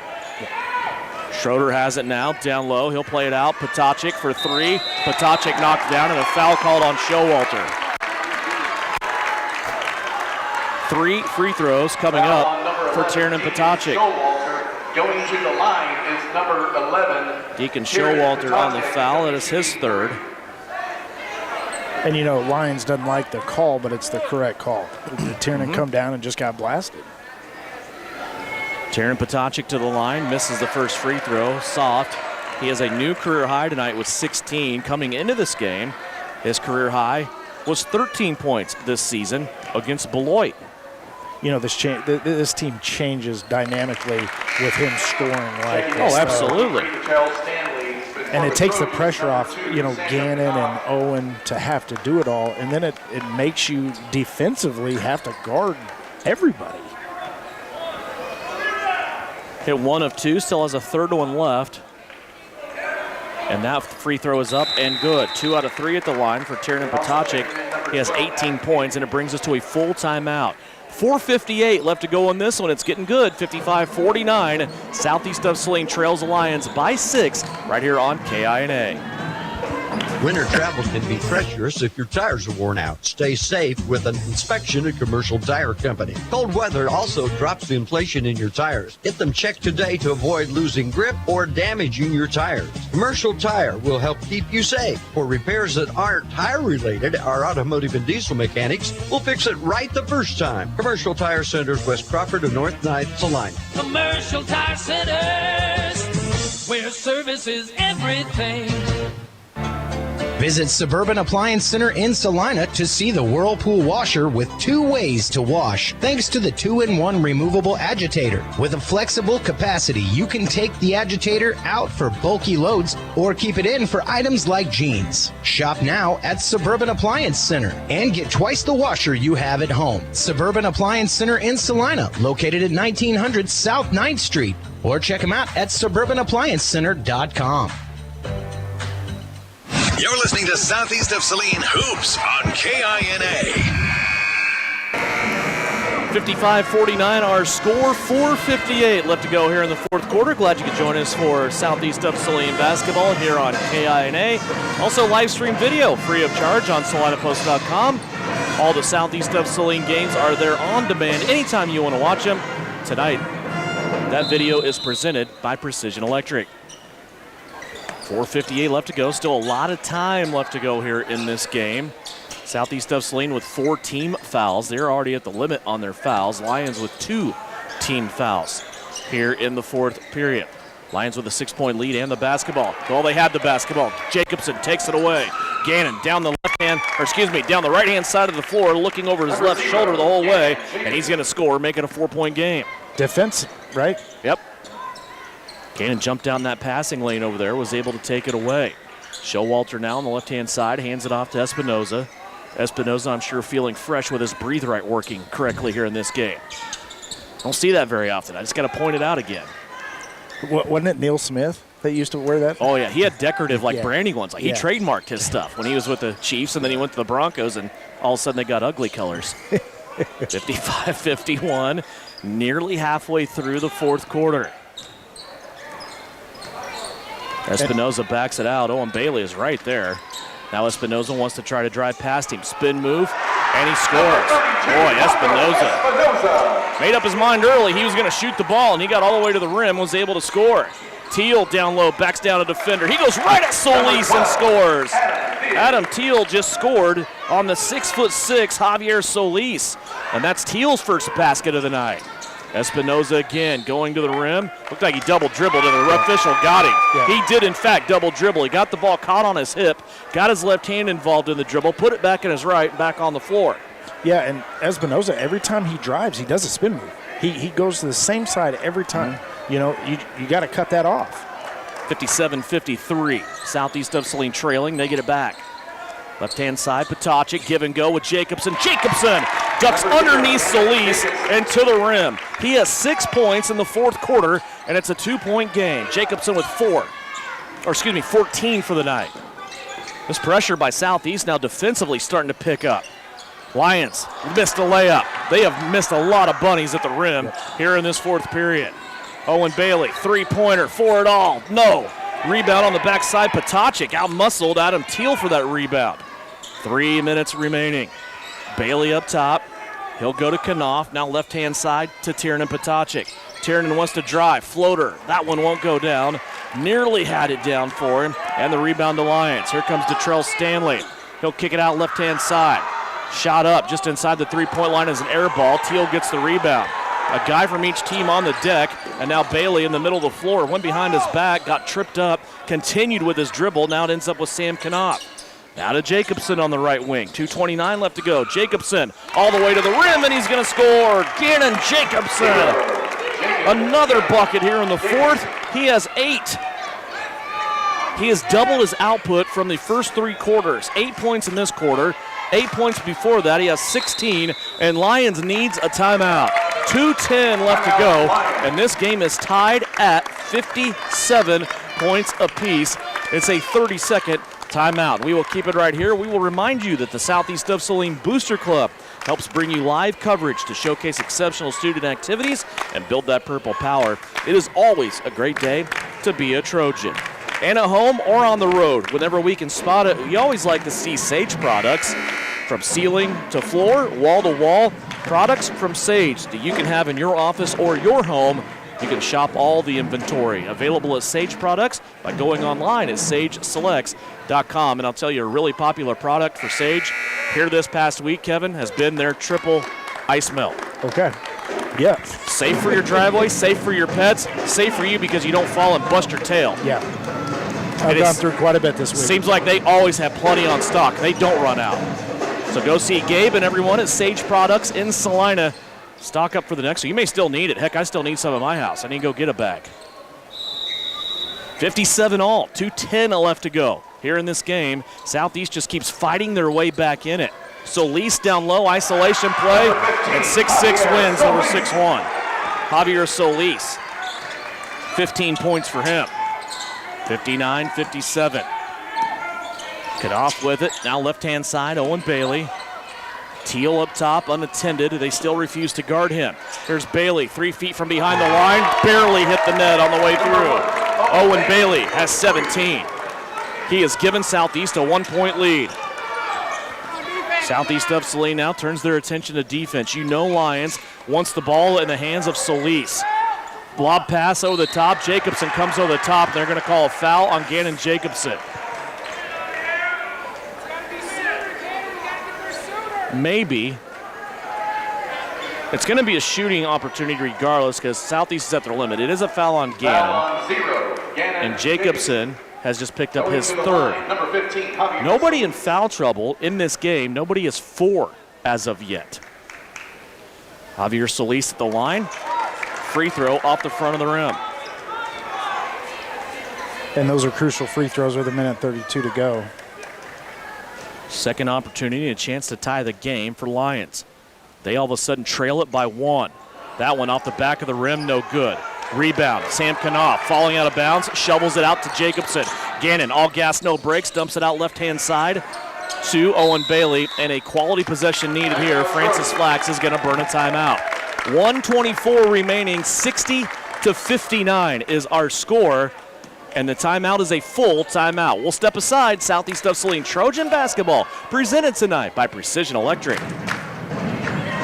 Mary Maids in Salina offers house cleaning services you can see and feel. Your home is more than just a house. It's where memories are made and moments are cherished. Though life can be complicated, house cleaning shouldn't be. Mary Maids strives to take the stress out of your day so you can live your life your way. With more than 40 years experience and an advanced time-tested cleaning process, they can help you reclaim time with your loved ones. Find Mary Maids on Facebook or check out their website at marymaids.com.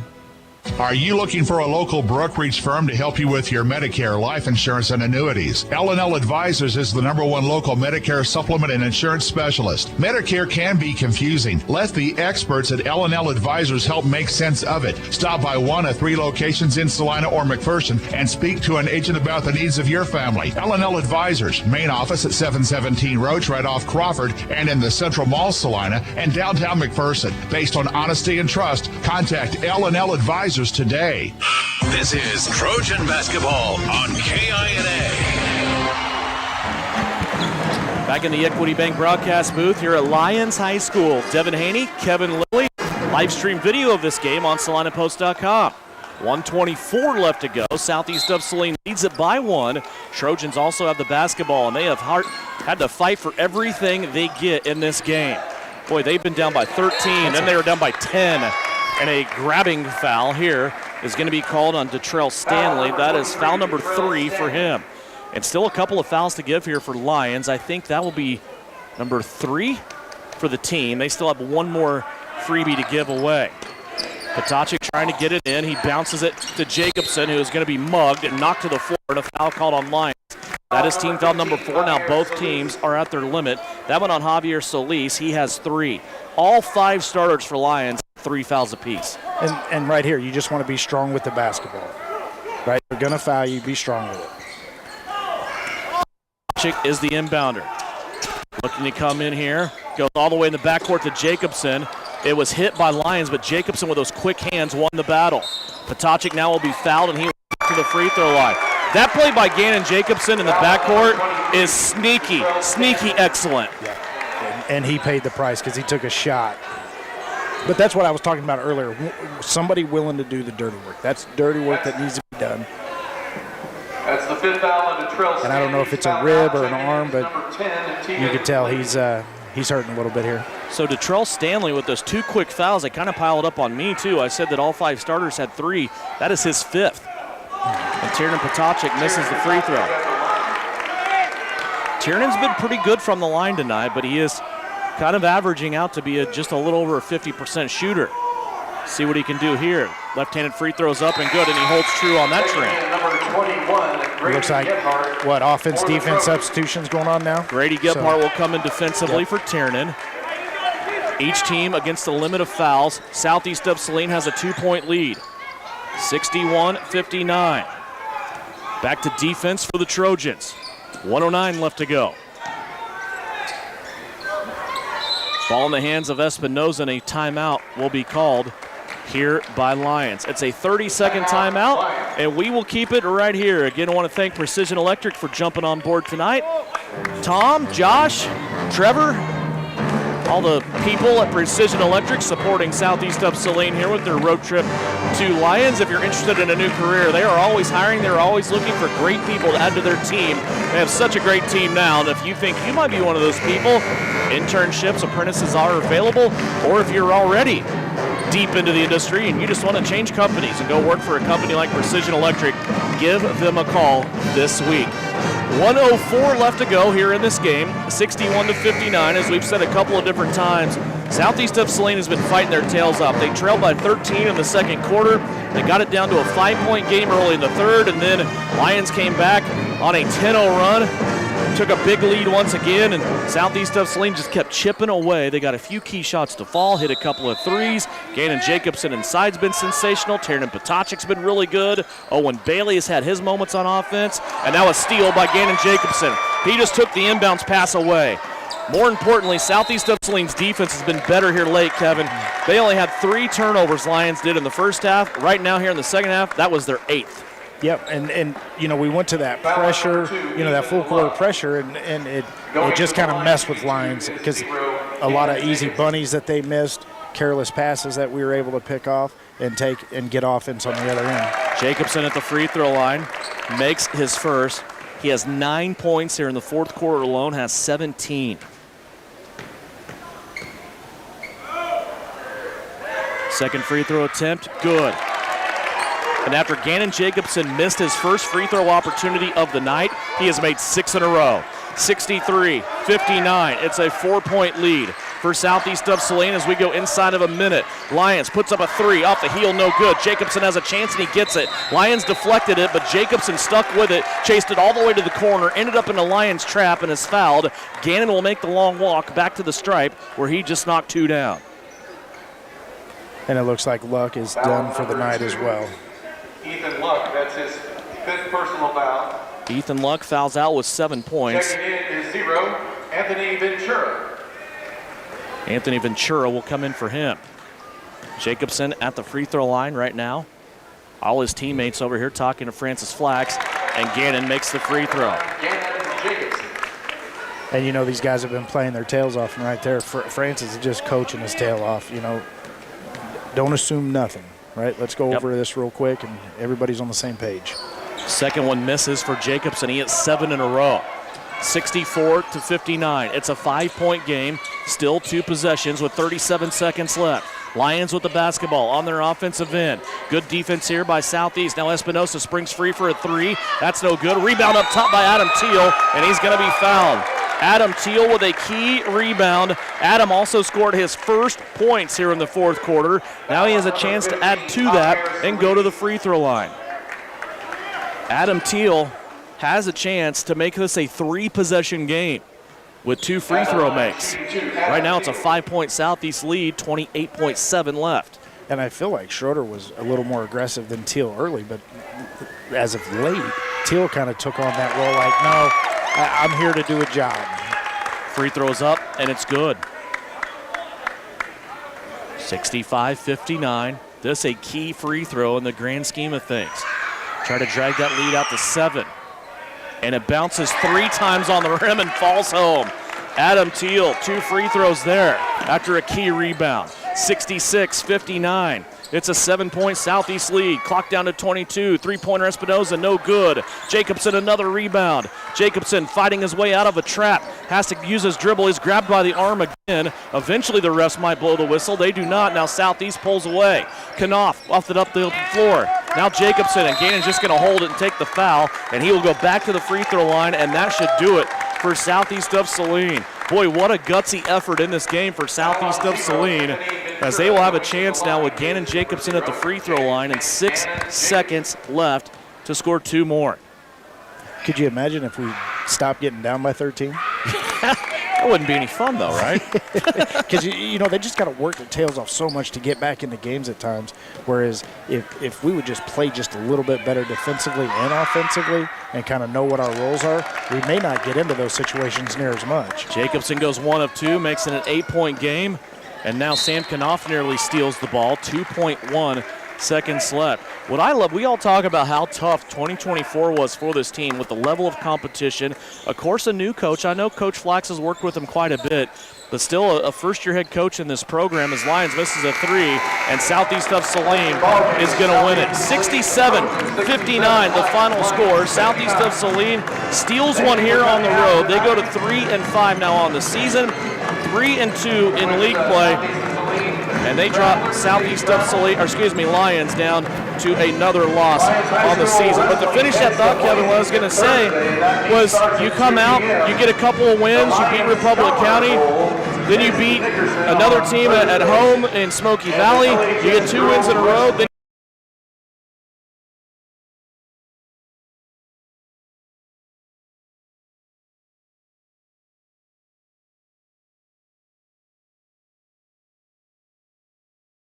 think about too many different things. I have said this. Casey and I were talking about this team, and I think that this team needs one of them games like I thought Sacred Heart was that, you know, a get-right game, you know, to where, you know, they're a good team, they're a gritty team, they're undefeated, and just to show everybody that you can play as a team, you can beat a quality opponent. I think that's the one thing we're still kind of missing is that quality win. And if we could just get that and play well for 4 quarters, put it all together, and everybody see what it looks like, then this team just starts to grow and get better and better and better from that point. Great point to Trojan victory and a clean sweep tonight here on the road for the Southeast Trojans, 67-59. When we come back, post-game show. It's brought to you by Commercial Tire Centers. We'll go over final numbers from you. We'll also have a conversation with the head coach. Francis Flax joins us coming up next right here on KINA. Winter travel can be treacherous if your tires are worn out. Stay safe with an inspection at Commercial Tire Company. Cold weather also drops the inflation in your tires. Get them checked today to avoid losing grip or damaging your tires. Commercial Tire will help keep you safe. For repairs that aren't tire-related, our automotive and diesel mechanics will fix it right the first time. Commercial Tire Centers, West Crawford and North Ninth, Salina. Commercial Tire Centers, where service is everything. Happy New Year to you and your family from Vernon Jewelers. 2025 is the start to our 141st year in business. Looking back, we have had the pleasure of serving a lot of special people and making great memories. Even better, we look forward to seeing our current customers as well as many new faces in the new year. Remember, we're not old, we're just really good at what we do. Look for the iconic Vernon Jewelers sign on Santa Fe in downtown Salina. Vernon Jewelers, where it's little things that matter since 1884. Hi, this is Angela Gephardt from the Bank of Tustin, and I'm Still cheering on SES Trojans. Just like a great basketball team, we're here to assist, pass, and score big with you with our lineup of winning banking products. Whether you're looking to save with our traditional high-yield savings account, earn with Kasasa-free checkings, or secure your future with competitive loan options, we've got the tools to help you slam dunk your financial goals. Stop by one of our branches or visit Bank of Tuskegee to learn more. The Bank of Tuskegee, member FDIC. Think about the word precision. Precision is being exact and accurate. Isn't that what you want when it comes to electrical? Precision Electric in Salina brings exact and accurate quality to electrical jobs in central Kansas since 2003. Precision Electric's focus on quality and performance, combined with their experience and dedication, creates a winning set of finished products which saves their customers money. Precision Electrical Contractors is looking for licensed journeyman electricians as well as apprentice electricians. Apply online at pecsalina.com. Time now for the Trojan postgame show on KINA. Stick around for the game recap, final stats, and reaction from the coach. This is Trojan Basketball on KINA. Back here on postgame, it's brought to you by Commercial Tire Centers. After a Southeast Trojan sweep in Lyons, the guys just won 67-59. Time now to talk about it with head coach Francis Flax. And boy, Coach, this was a game that it just seemed like you lacked a little bit of energy in the first half, and you're dealing with a 6'6" guy on the inside that likes to pop out and shoot some three-pointers. And just really nothing came easy for you, just a little bit flat offensively. There in the first half, you fell down by as much as 13 points. And then a little bit of a spark came. Owen Bailey went on a little run. He got a couple of back-to-back three-point plays, getting inside, made some tough shots, was fouled, made both of his free throws, and gave you a little bit of hope there before you went into halftime. You were able to close the gap a little bit. You trailed by 8 from that 13-point deficit at halftime, and that momentum carried into the second half. I think we went through a stretch there between the end of the first half and the beginning of the second half where Owen Bailey scored 14 straight points for you. Then the rest of the crew kind of came along. Talk about that transition between the end of the first half and the third quarter. Well, I told the boys at halftime, we're going to come out the first play. I wanted to get the ball to Owen. Well, it didn't work. We had to come back around the horn, and it came back to him. But what happened was we started sharing the basketball.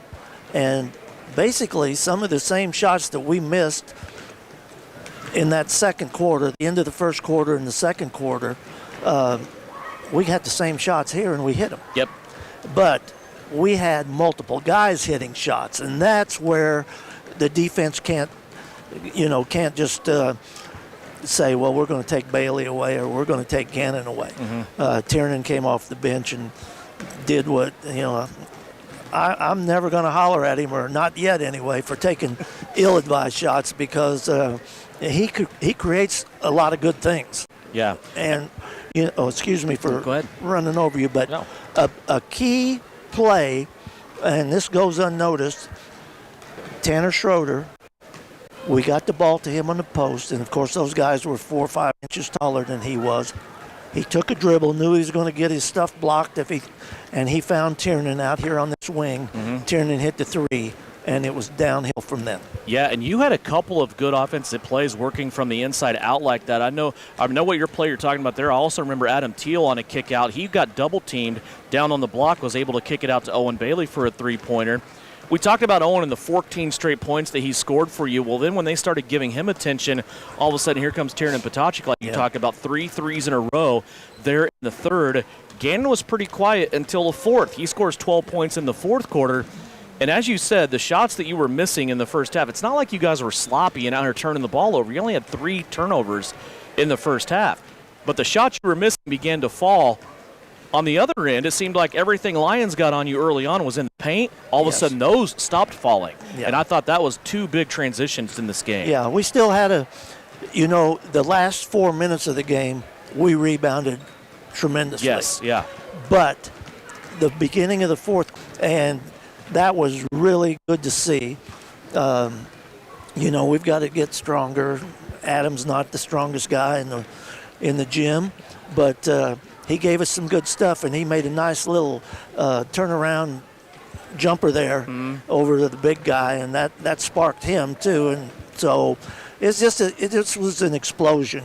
One guy got it started, and then it just kept going.